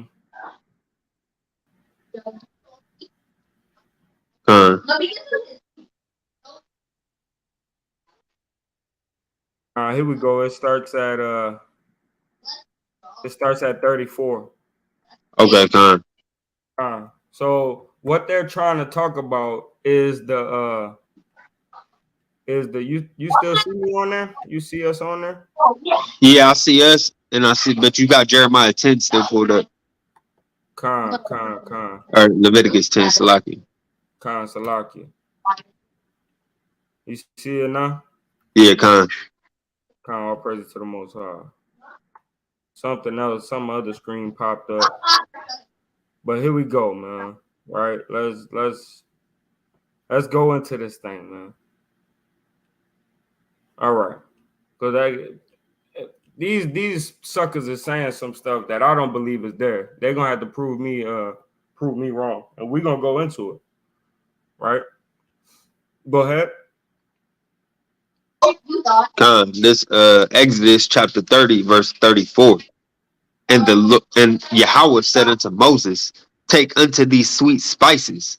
Stack. Hold on. Stop right there. Maybe we might miss it. Might miss it, but we're gonna go through it. We're gonna go through it today. Word by word. Yeah, we're gonna go through it today. We'll figure this out. All right. It's called Sam, right? Strong's H 5561. First pronunciation, Sam. Yeah, that's Next pronunciation, Samam. All right, whatever, dude. Strong's H 5560. Yeah, that's definitely. It doesn't say whatever he said. It said, right, and it says used in incense, right? A sweet smell and aroma, right? Masculine spice used incense, right? This is talking about incense, man. Right? A spice has absolutely nothing to do with whatever the heck he's talking about, man. Oh, my bad. I gotta learn how to use this thing, man. Salaki. All right, all right. Next word. Stacked. Stacked, right? Let's see what this is. This don't look nothing like the word that he said, man. Right? Strong's H 5198. Nataf. Drops, gum, drop of stat, and Aramaic. I think I said that right. Aromatic gum resin of a shrub used in incense. Right? Yes. Nothing to do with whatever the heck that word was, he said. All right.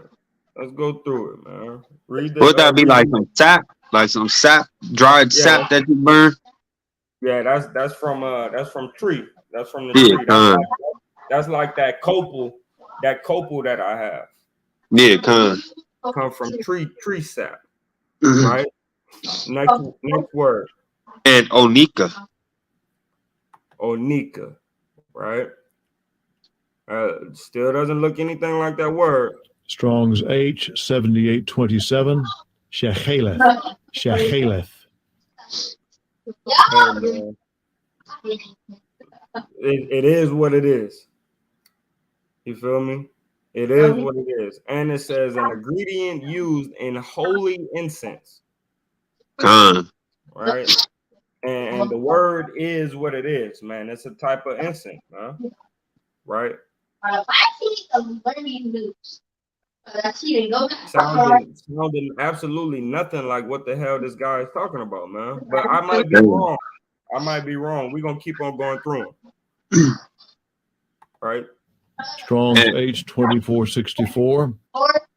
Chelbana. Chelbana.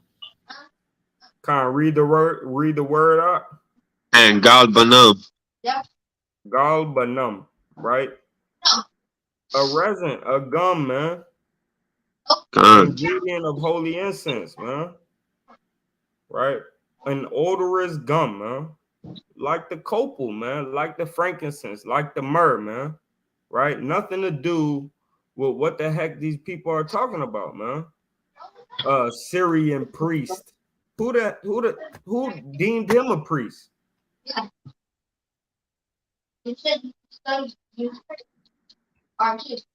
And 9 times out of 10, that's a damn white boy, man.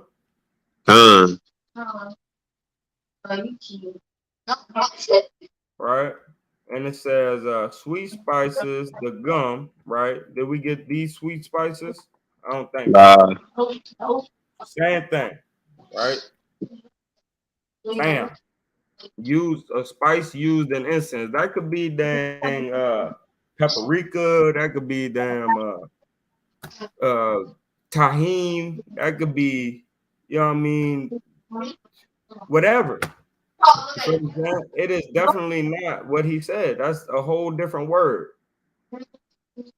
And we know pure don't mean what the hell he said. Frankincense damn sure don't mean what he said. Right? Look at this, man. Frankincense. Let's see how they say it in this wretched Hebrew. Strong's H 3828. Levona. Levona. Lebona. Second entry. Right? Levona. Same thing. Levona. Right? Frankincense. White resin burned as fragrant incense, ceremonially, personally used in compounding the holy incense, which is the apothecary. Right? Not even close to what that brother was talking about, man. They just just madness, man. They just spewing whatever the hell they want out of their mouth. Just madness, man. There's absolutely nothing in here about what he said, man. This is ridiculous, man. Absolutely freaking ridiculous, man. Right? Keep reading, man. Read 34 again. This verse 34. And Yahweh said unto Moses, take unto these sweet spices, stacked, and onika, and galbanum, these sweet spices with pure frankincense. Of each shall there be a like weight. So they need to be the same amount, right? Go ahead. And thou shalt make it a perfume, a confection after the art of the apothecary, tempered together, pure and holy. Hey man, this says nothing what this guy is saying, man. Or what this ancient, not this guy, because he's just going with the information that he found, which I respect him on very much. He did his due diligence on this. But this word is not in there nowhere, man. Like, and I know I ain't tripping, man. We went through the whole thing, man. The whole spiel, man. Right? Professor of Classical Studies at Boston University, Carl Ruck, claimed in 2009 that the Hebrew K.O.Y is the same Scythian word Herodotus wrote as cannabis, and that large amounts of it were compounded into the ointment for the ordination of the Hebrew priest, who would inhale the incense inside the temple. You're alive, man. Hey, there go down Esau right there. That's what. Man. Hey, what Gorilla say? Gorilla said, man, they just be saying because they white, man, and they said so, man. Yeah, And the brothers white, just believe they ass, man. it's white. They whiteness. They said so, man. You're right, man. That's exactly what damn chief priest man said, man. I'm sick of this place, man. I'm sick of this place, man. No way, bro. First person that pop up is this damn red man. Man. The word cannabis is a Greek assimilation of the Scythian word, and other cultures have assimilated as well. The Hebrew version. Before we keep on going, I wish I could zoom in, but look at the gods that he have on his shelf. That's the Hindu god mixed with some other shit. Salakia for my language, mixed with some other stuff right here by his head. Right, and then he got the dang ass that I know is probably mixed with a dog and something else that he probably bows down to and kissed the boot of that thing. You know, and we supposed to believe this damn whip cracker, man. The damn devil, man. Yeah, piece of garbage. Of it is cannabis. Cannabis was the ingredient in the incense that the high priest entered the enclosed tent, like the Scythian fumigation tent of the inner tabernacle. And in that enclosed space, he saw Yahweh materialize, doing the covenant with the deity, the highest sacrament of the religion. Look at this madness, man. Esau is the goddamn devil the Bible speaks of, man. Just absolute lying on the Holy Father, man. And our brothers, man, Aaron and the Zadokites and Moses, man. Just lying. Hold on, baby. That's madness. Of the inner tabernacle, and in that enclosed space, he saw Yahweh materialize, doing the covenant with the deity, the highest sacrament of the religion, and it was induced by a vision. Look at these white people, man, and they're saying weed helped this happen.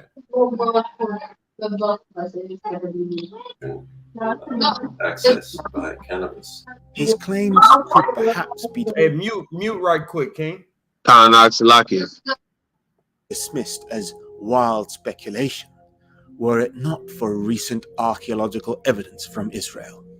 In 2020, at Tel Arad, near Jerusalem, archaeologists took samples from the altars of an 8th century Jewish shrine, first discovered in 1962. We don't believe you. We do not believe you, Esau. The organic residue from the 2 limestone altars was tested and determined to contain burnt cannabis and frankincense. This is the first time that cannabis has been scientifically identified in the ancient Near East. But many believe it was used by Hebrews and other Semitic peoples much earlier, and they point to the words kunabu. But we didn't see that word nowhere in the scriptures, man. You guys are liars, man. Right? And the cold thing about this, man, I spewed this same rhetoric, man, because I heard it. You feel me? That's why I wanted to go into it, man. Because I spewed this same rhetoric, man. But this word is nowhere in the text, man. And K.O.Y as evidence. If they are right, then it seems like if they are right. Now it's if. Scientifically proven, and it came through, and it was the only used. And no, man, you're not right. The scriptures don't say that.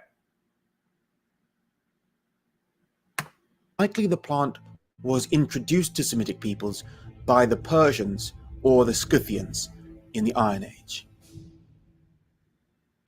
However, there is also evidence that cannabis was spread not only by Iranic Aryan peoples in the late Bronze Age and Iron Age, but also by their Proto-Indo-European ancestors of the Eastern European steppe thousands of years earlier. Just white folks, man. It's madness, man. I'm done. I'm done, man. I'm done with this. I'm done with these people, man. Just absolute madness. Now it's time to get on you jakes, man. Right? That believe that this is the right way to go, and the only one of the, like these damn Rastafarians, man. The only way you could get close to the Most High is if you smoking dang whatever this stuff is. Right? Man.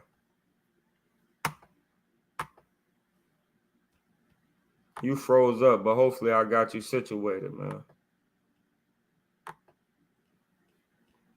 Yeah, so like my phone about to die again. All right, plug it up. Hold on, let me see if I got it work, because I've been plugging into his PlayStation just to get this shit working. You don't got I gotta find a little box. Hold on, Salaki. All right, Con, do your thug. If I drop out, Shalom, I'll try to pop back in as soon as it cut back on. Yeah, Con, go ahead and grab that thing, man. You're not gonna drop it. I got faith in you. Con, so now we're gonna get into this, right? Because this is absolute madness, man. Right? That these people just say whatever they want, and then they say if you know, and then if you know this is true, what happened to the science? Right? Y'all science is weak. Right? So we're gonna read this article a little bit, right? That Nathaniah is supposed to be reading if he would have charged his dang phone. Right? But we're gonna go into it anyways. It says marijuana is a psychoactive drug made from cannabis plant. Its active compounds are known as cannabinoids. Marijuana is known by many names, including weed, pot, Mary J, right? Mary Jane. And there are both long-term effects of marijuana and short-term effects of marijuana due to its many cannabinoids, right? Letting you know that cannabinoids is not a great thing. It's not even a good thing. It's not an okay thing, right? It's really a bad thing.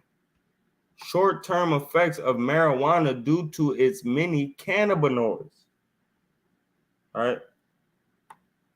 Many, but not all, of short-term marijuana effects are considered pleasant, but most of long-term effects of weed are not desirable. Salakia. Long-term effects of marijuana use are seen. Salakia. Long-term effects of marijuana use are seen in the brain, heart, lungs, and daily life, man. Right? That's why you brothers can't remember things, man. Right? That's why you can't. While we having a conversation, you try to interrupt us in the middle of your speech because you can't. You don't have enough brain power to remember what you was gonna say, man. Right? Because of this drug, man. Right?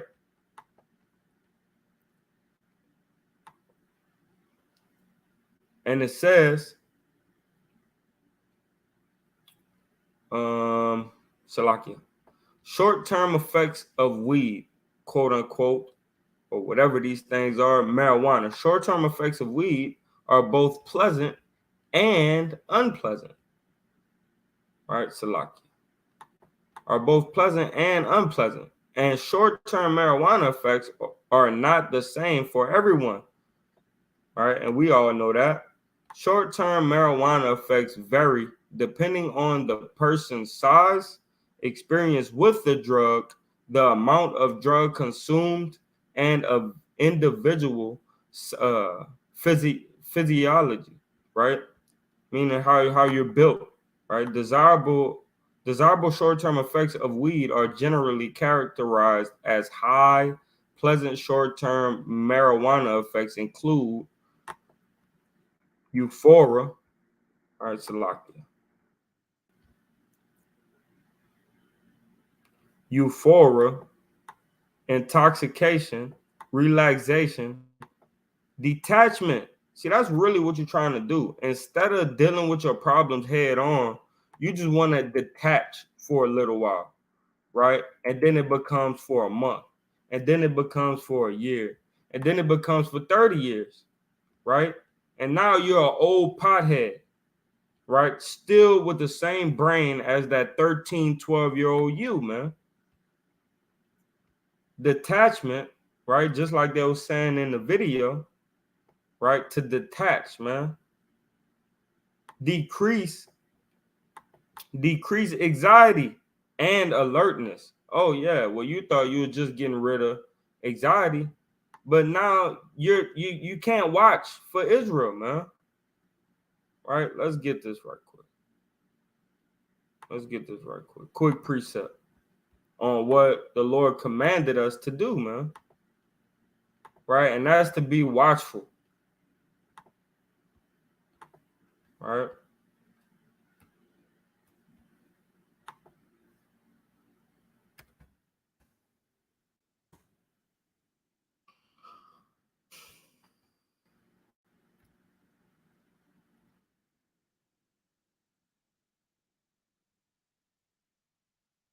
Right? This is the book of Ezekiel, chapter 3, and verse 17. Son of man, I have made thee a watchman unto the house of Israel. How you gonna watch, right, and be on alert, man? If it messes with your alertness, man, right? Like this thing say, man, right? How are you gonna be a watchman for Israel, but these things mess with your alertness, man? Right? How is that so, man? The two don't mix. What you gonna watch, man? The blunt? Look at the way it sizzles. Look at the way it sparkle. Right? Like Kevin Hart was talking about, man. I mean, Cat Williams, Salaki. Alertness, man. How are you gonna be alert? How are you gonna be a watchman and you can't even be alert? That's the whole duty. Right? Let's go back to it. It says, the book of Ezekiel, chapter 3 and 17. Son of man, I have made thee a watchman unto the house of Israel. Therefore, hear the word at my mouth and give them warning.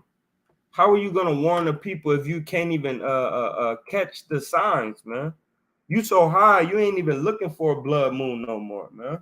Right? You so high, you don't even care if they send nukes or not, man. You don't even watch the news because you're too busy getting loaded, man. How are you going to be a watchman to the children of Israel, man? Right?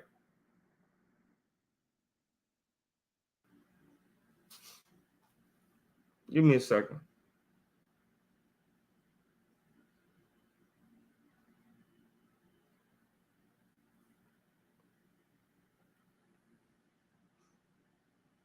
One second, man. Let me get this other precept right quick.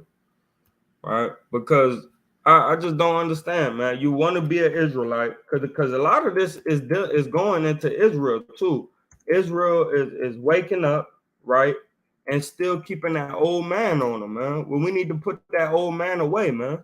Now, if you mess up and have a hiccup, you know, and you indulge in this weed thing, man, you know, you repent, man, dust yourself off and try again, man.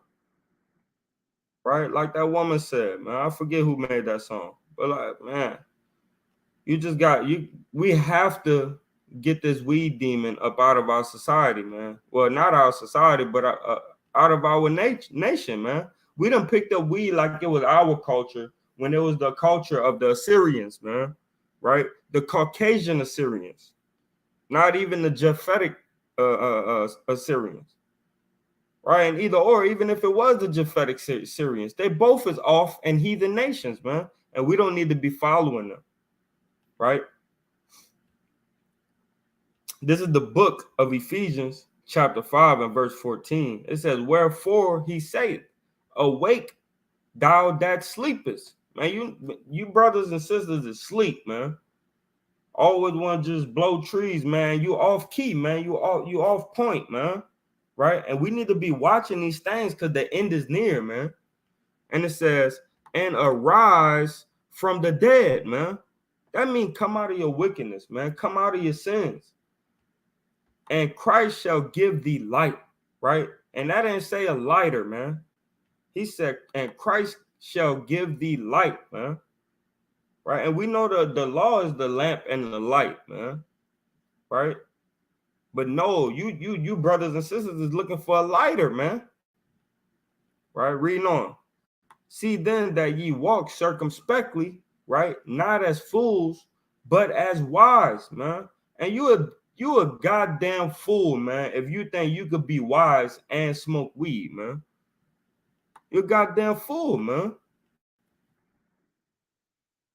Right?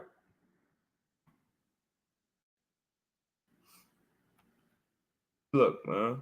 This is the word for circumspectly, right? Perfectly, perfect, diligent, right? Exactly, accurately, diligently, right?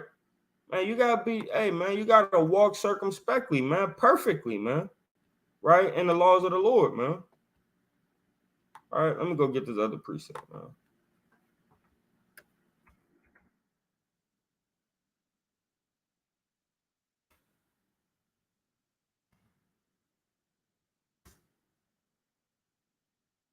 All right, let's go get this, man. Jump into it, man. All right.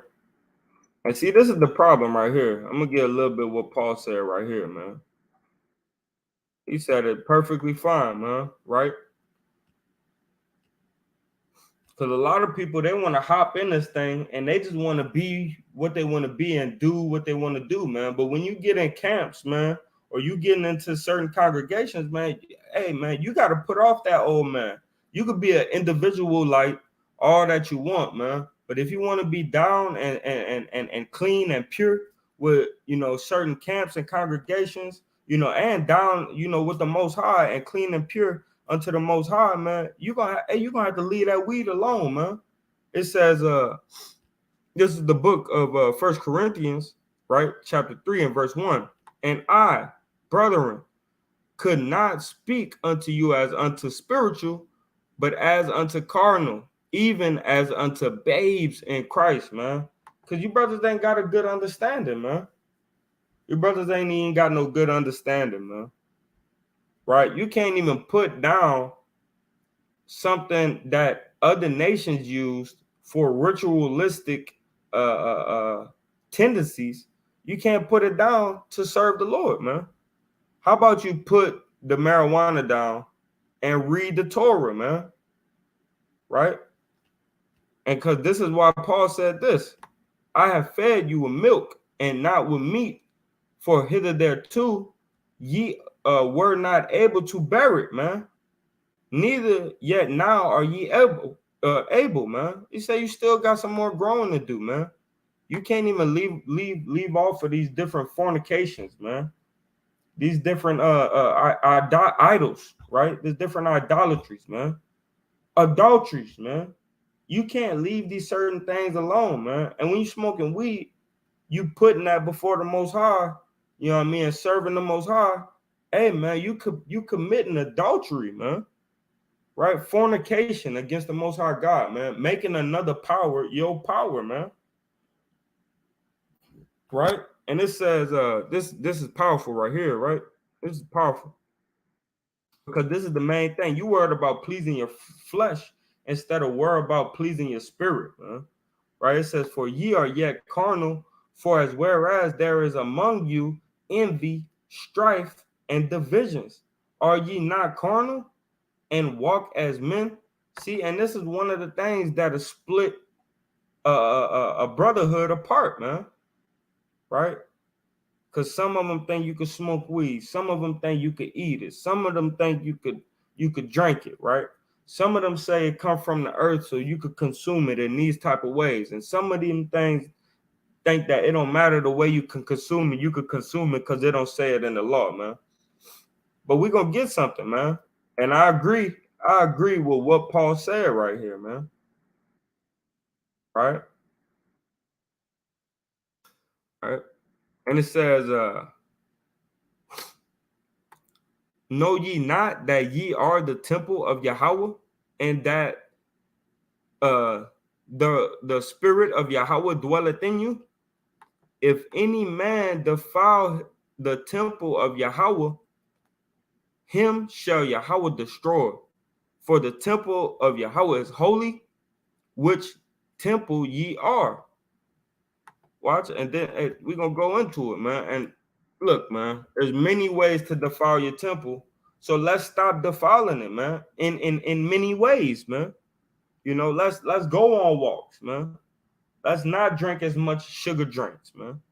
You know, let's blend fruit into water, man. You know, let's drink ginger every day. Let's make concoctions with lemon, ginger, and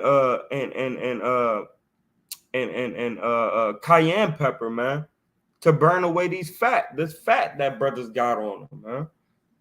Right? Because the Lord said a balanced diet, right? Right. We have to have a balanced diet, man. It says in Sirach. Right? We're gonna get that.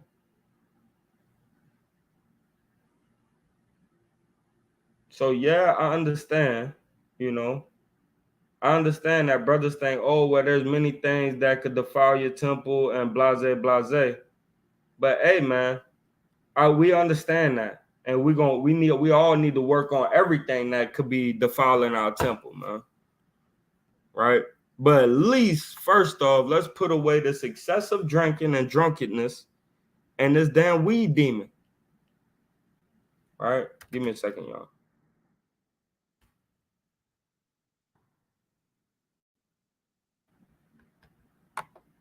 Let me get this precept right quick.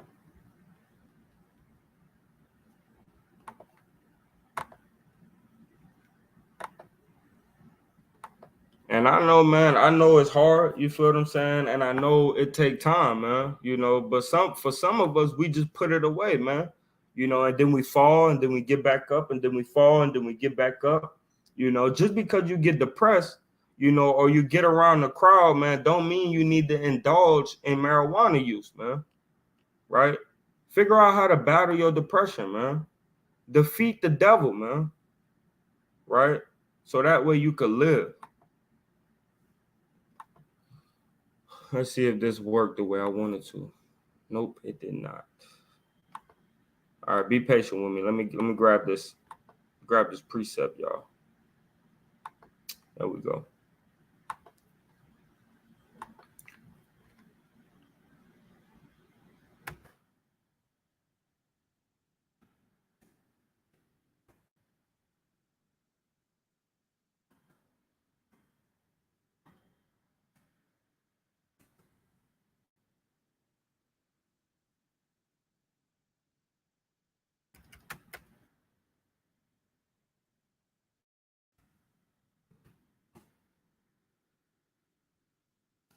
Oh man, it's nonsense.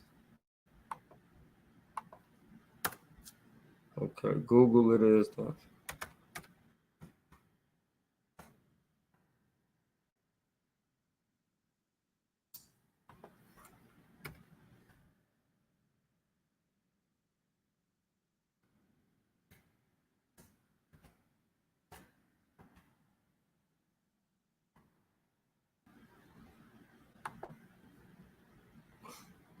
Give me a second, Salakia.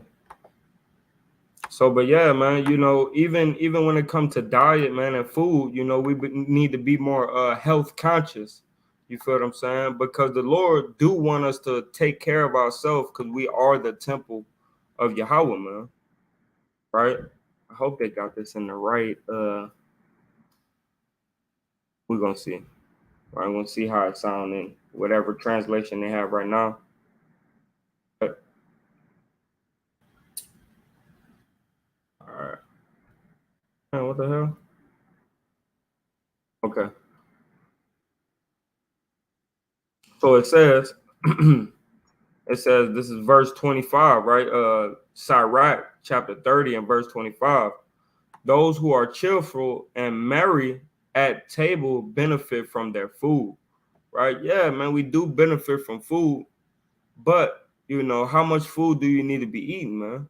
You feel what I'm saying? And is all food good food?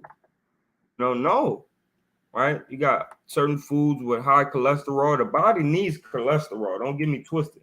The Bible needs cholesterol, but you don't need high salaki. You don't need high amounts of cholesterol, man. Just like you don't need to smoke weed or cigarettes or cigars, right? Or vapes. You don't need it, you know. You told yourself you need it, and you developed a habit that is hard for you to get away from. And trust me, man, we understand, right? It says,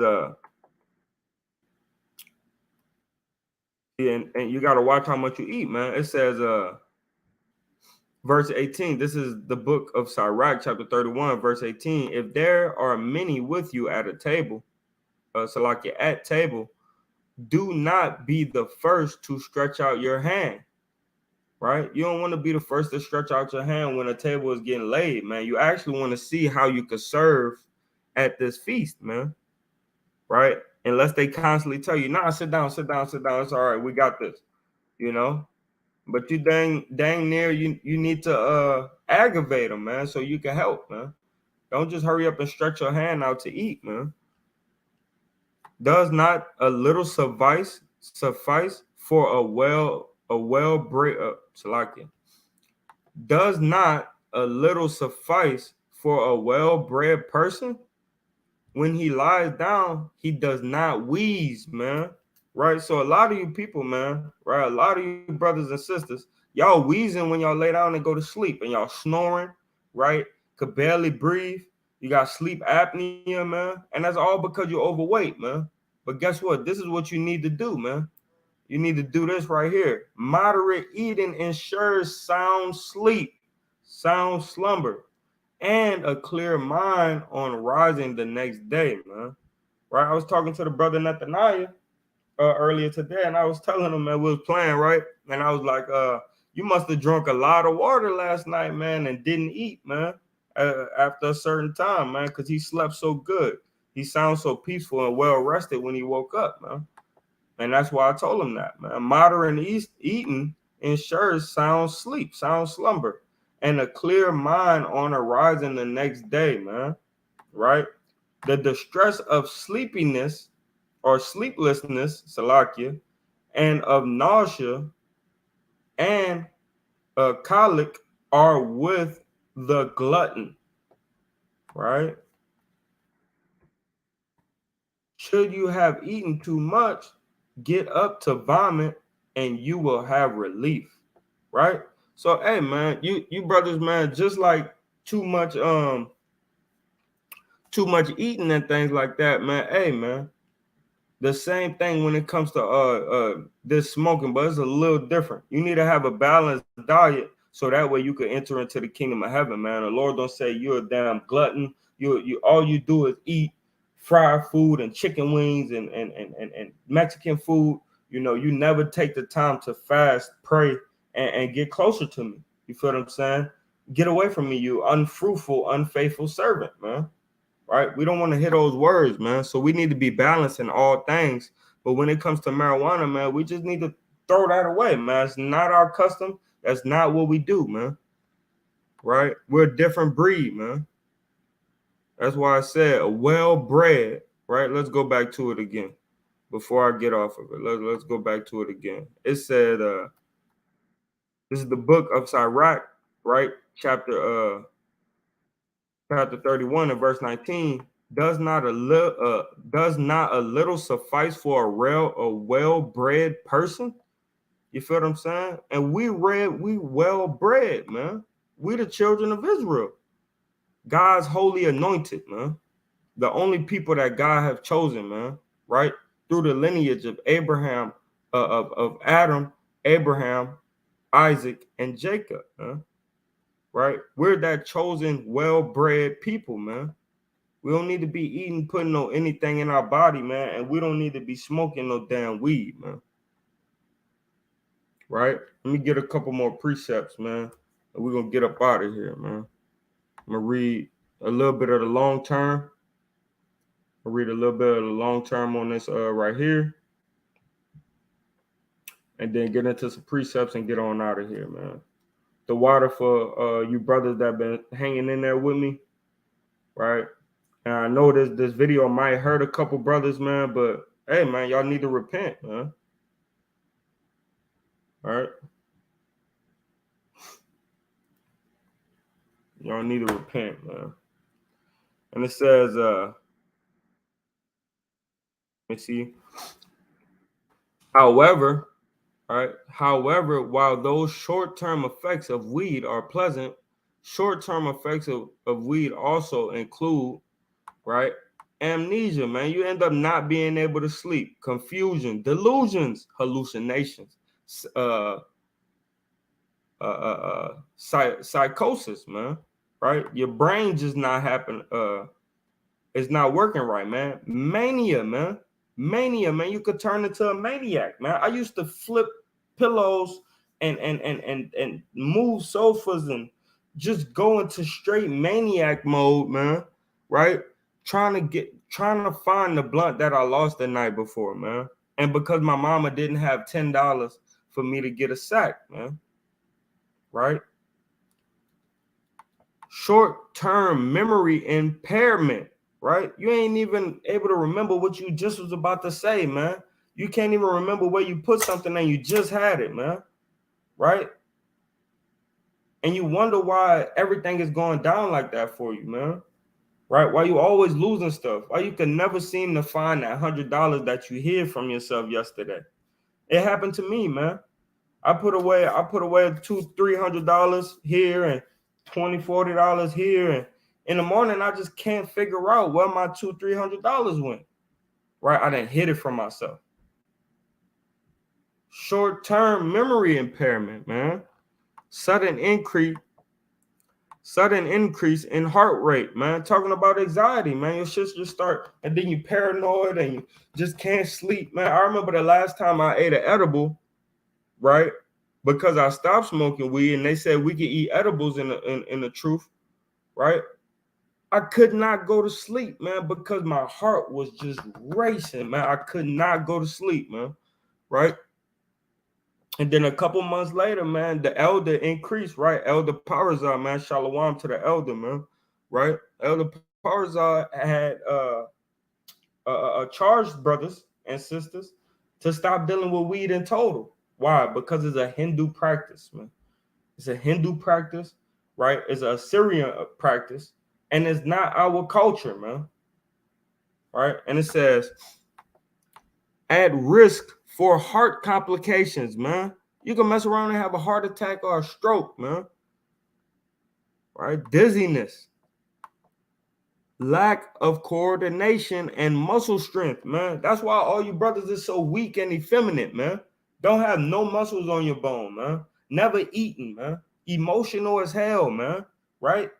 Look, lethargic, man. Meaning you just always feeling like you just like every time you eat something or you drink, man, you just getting this feeling of throwing up, man. Decreased in concentration, man. Right? I ain't finished school because of this stuff, man. Right? Once I started blowing trees, man, school was finished for me, man. Slurred speech, man. Nobody could understand what the hell you saying, man. You sound like you going off them pills or something. Right?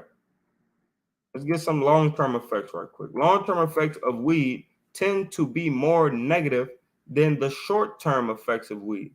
This is primarily because the tolerance built to the drug effects and the Slocky. Hey man, this is deep, man, right? Because brothers be like, man, you know, it saves you from cancer, a lot of health benefits, you know, it does this and it does that, and mental this and mental that, and anxiety that and this, and watch this, man. This is primarily because tolerance builds to the drug's effects, and the user takes greater doses of marijuana, increasing the short and long-term effects of weed, as well as its potential for abuse, man. Right?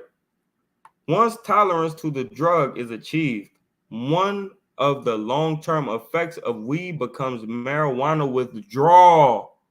But it's not a drug, though. You're not addicted. But how come you can't eat if you don't smoke, man?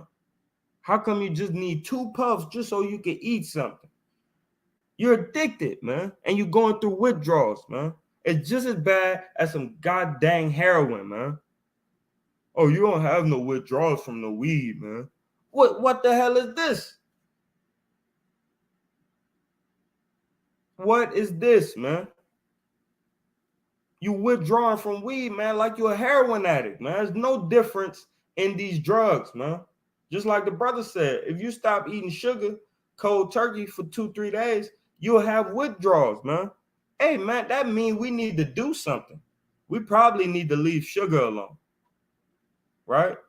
But nonetheless, marijuana withdrawals, man, just like heroin, man. Just like cocaine, crack, crystal, withdrawals, man, right? And it says, after using it and during periods of absence, man, right? And you start going loco in your brain because you're not able to deal with circumstances, because every time you got irritated or had anxiety, you roll up. So when you don't have it, hey man, it's hard to express yourself and contain your stress, depression, and anger and frustration, right? So here we go. Withdrawal effects of long-term marijuana use includes irritability, man. You get frustrated, man, right? Anger. You get just peed off, man, right? When you don't have it, you just going up a wall, man. Aggression. That's why you always want to hop out of the car and fight somebody for every little thing they do, man. Not speeding up at a red light, cutting you off in traffic, right? Looking at you crazy. You just want to fight all the time, man. Restlessness, right? You just don't ever have time for anything, man. You can never just calm down and be at peace, man. Right? Could barely get to sleep, man. Right? These are the things that it does to you, man. And these is one of the two greatest things they do besides these 4 up top, man. It increases depression because you don't deal with your problems. You suppress, right? That's why you see pression in there, and D, right? Meaning like I said, suppress, right? D meaning you don't deal with it, right? Pression, right? You just go through this damn suppression of putting deep in your problems, man. You never talk about them, never go through therapy, never wear your heart on your shoulders and express yourself to the people that you deal with, man. You're always putting more baggage inside of yourself rather than letting go, man, and speaking about these things that you go through, man, or are currently going through. Anxiety. You're not able to deal with nothing that troubles you, man. Right? Every time you don't have the weed, you're just going through this damn anxiety attack, man. You got 2 wives, and you're smoking weed because one of them aggravates you, one of them don't listen. This one get it right sometimes, this one never get it right, and you smoking and suppressing that. So when you don't smoke, you have no time or patience to deal with either one of them, right? Stomach pain. I never too much dealt with that, but some of you people out there, man, some of you brothers and sisters are dealing with that. but I damn sure, and everybody that smokes weed deals with this, man. A decrease in appetite. When you don't smoke, you don't have an appetite, man. Right? And even when you do smoke, man, all you want to do is eat bull crap. Right? Weight loss, man. I was 140 pounds, man. At 5'9", 5'10", no, I think I'm like 5'10" and a half, right? Or I might be 5'9" and a half, one of the two. But 140 pounds, man, that's anorexic down there, man. The average human in America is 5'9" and a half, 167 pounds. I was 27 pounds underweight. Tumors, sweating, drug cravings, man. Now you suppressing it with Suboxone. Now you suppressing it with Klonopin. I've been that guy. You suppressing it with Valium and these different damn other concoctions that they come up with, right? Difficulty sleeping, man. You can't even sleep unless you get a blunt, man. Now you calling everybody in your contacts to see if they rolled up already. Hey, man, you rolled up. Hey, I'm coming pull up in about 30 minutes. You need a cigar? All right, cool. I got 5 of them. All good. I'm on my way. Man, you can't even sleep, man. It's 2 o'clock in the morning, man. Everybody else is asleep in life, but you can't sleep because you don't got your fix, right? But in this weed culture, you don't even want to call it a fix, man. But let's call it what it is, man. It's a fix, man. You're a dope fiend, just like the heroin addict that sit behind the dumpster and take a shot, man. Same damn thing, man. All right, let's get a couple more precepts and get out of here.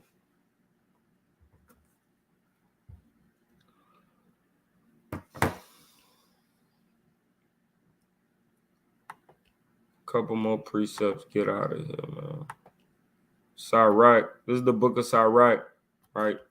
Chapter 2, right? Because one thing we need to learn how to do is go through our afflictions, right? We don't want to learn how to go through our affliction, but we really do need to learn how to go through our afflictions, right? It says, I'm going to start at 1.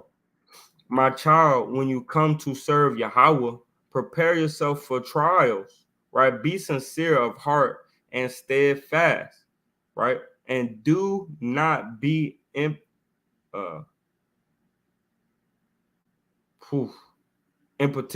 in time of adversity, right? So when you smoking weed, man, you're not serving the Lord, right? You're not preparing yourself for trials, right? You're not being sincere, right? And you ain't being steadfast, man, right? And you might catch one of these, but you missed the mark on 2 or 3 of them, right? Do not be impetus in time of adversity. Let's get this thing in a regular English, man. I don't know what's going on right here. Let's get this in the Bible, man. It reads, my son, if thou comest to serve the Lord, prepare thy soul for temptation. Set thy heart aright and constantly endure. So being steadfast, man, you constantly enduring. And make not haste in time of trouble. Cleave unto Yahweh, right? It's saying make not haste in time of trouble. Mean don't be hurrying up to get up out of it, man. Cleave unto him and depart not away, that thou mayest increase at thy last end, right? But if you're doing what you're doing, man, you're not serving the Lord how you're supposed to serve the Lord. Hey, man, you ain't gonna make it in the last end. The Lord gonna smoke you quick, fast, in a hurry, man. When these missiles come, man, right? And I hate the way this one's saying this too. Right, but I'm gonna get it in the actual Bible, man, because I do not like this. Let's see if I could get it in the KJV, because this is horrible. Where would you go to change that?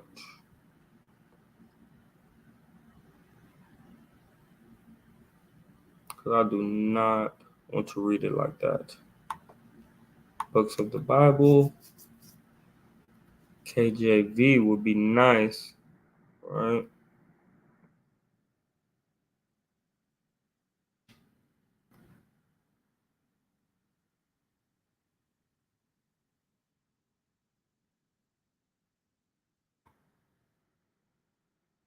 I still don't think I have. I don't want it in that. But can we change it from this? All right, cool. Forget it. I'm gonna get it in the actual scriptures. So the scriptures tell you, man, right? I'm gonna get 2 more precepts, man. I'm gonna let y'all go, man. Right? This is the book of Sirach, chapter 43 and verse 30. When Salakia, when you glorify Yahweh, exalt him as much as you can, for even yet will he far exceed. And when you exalt him, put forth all your strength, man. All your strength is not rolling up a tobacco leaf and smoking it, man. That's not all your strength, man.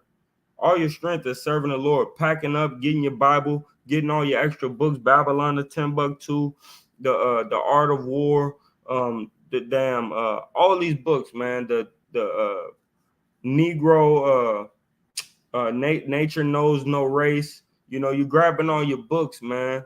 You know, and then you go and serve the Lord, man. You go and wake up your people, right? It says, and when you exalt him, put forth all your strength and be not weary, for you can never go far enough, man. Right? You can never go far enough in serving the Lord, man. And smoking weed is not helping you with that, right? And right, let me get another precept right quick before I end out. Con. So it reads, right? This is the book of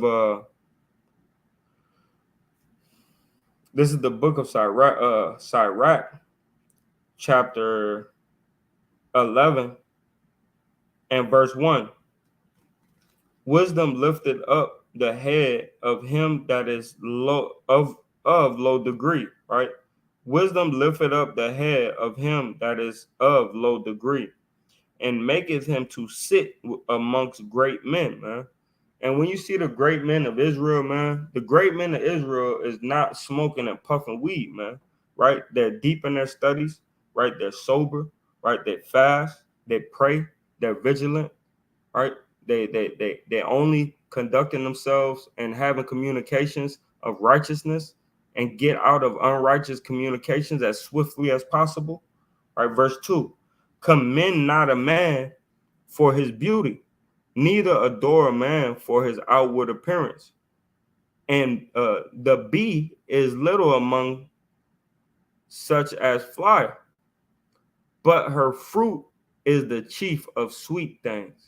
Right? So you got to understand, man, just because something look good and it's pretty, right, like a tiger, it'll bite the heck out you and you can't eat that thing, right? But you got a little bitty bee, right, but has the sweetest food that you can eat, man, right? One of the sweetest foods that you can eat, and that's the honey and the honeycomb, man. Right? It says, boast not, verse 4, boast not of thy clothing and raiment, and exalt not thyself in the day of honor. See, one thing that brothers do, especially these pot smokers, they try to adorn themselves as they have it all together, man. But you really don't, bro. You don't have it all together, man. Your J's is not helping you, right? Your Michael Kors is not helping you, man. Your Louis V is not helping you, man. Your Gucci is not helping you, man. You still an emotional, effeminate ass nigga, man. And you need to get your mind together and repent from smoking that weed. Right? Reading on. For the works of Yahweh, right? Salakia. Boast not thyself, verse 4, right? The book of Sirach, chapter 11 and verse 4. Boast not of thyself and thy raiment, and exalt not thyself in the day of honor. For the works of the Lord are wonderful, and his works among men are hidden, right? And it's not hidden in that blunt, man. It's hidden in his book. So whenever you feel like smoking, bring out your scriptures and Baba Kusha, please read. And with that, I want to say shalom to all the brethren, the sisterin out there, right? The Akim and Akwathium, right? I hope you brothers got edified, right? And get the urge to quit, man, to quit smoking weed, to quit drinking weed, to quit eating weed, right? Because it's not the same as what it was used for back in the day. And nowhere in the scriptures you could tell me where we used it for rituals or anything to get closer to the Most High, man, right? So repent, keep the commandments, serve the Lord in holiness, righteousness, and in truth. Shalom. Kwam Yashab.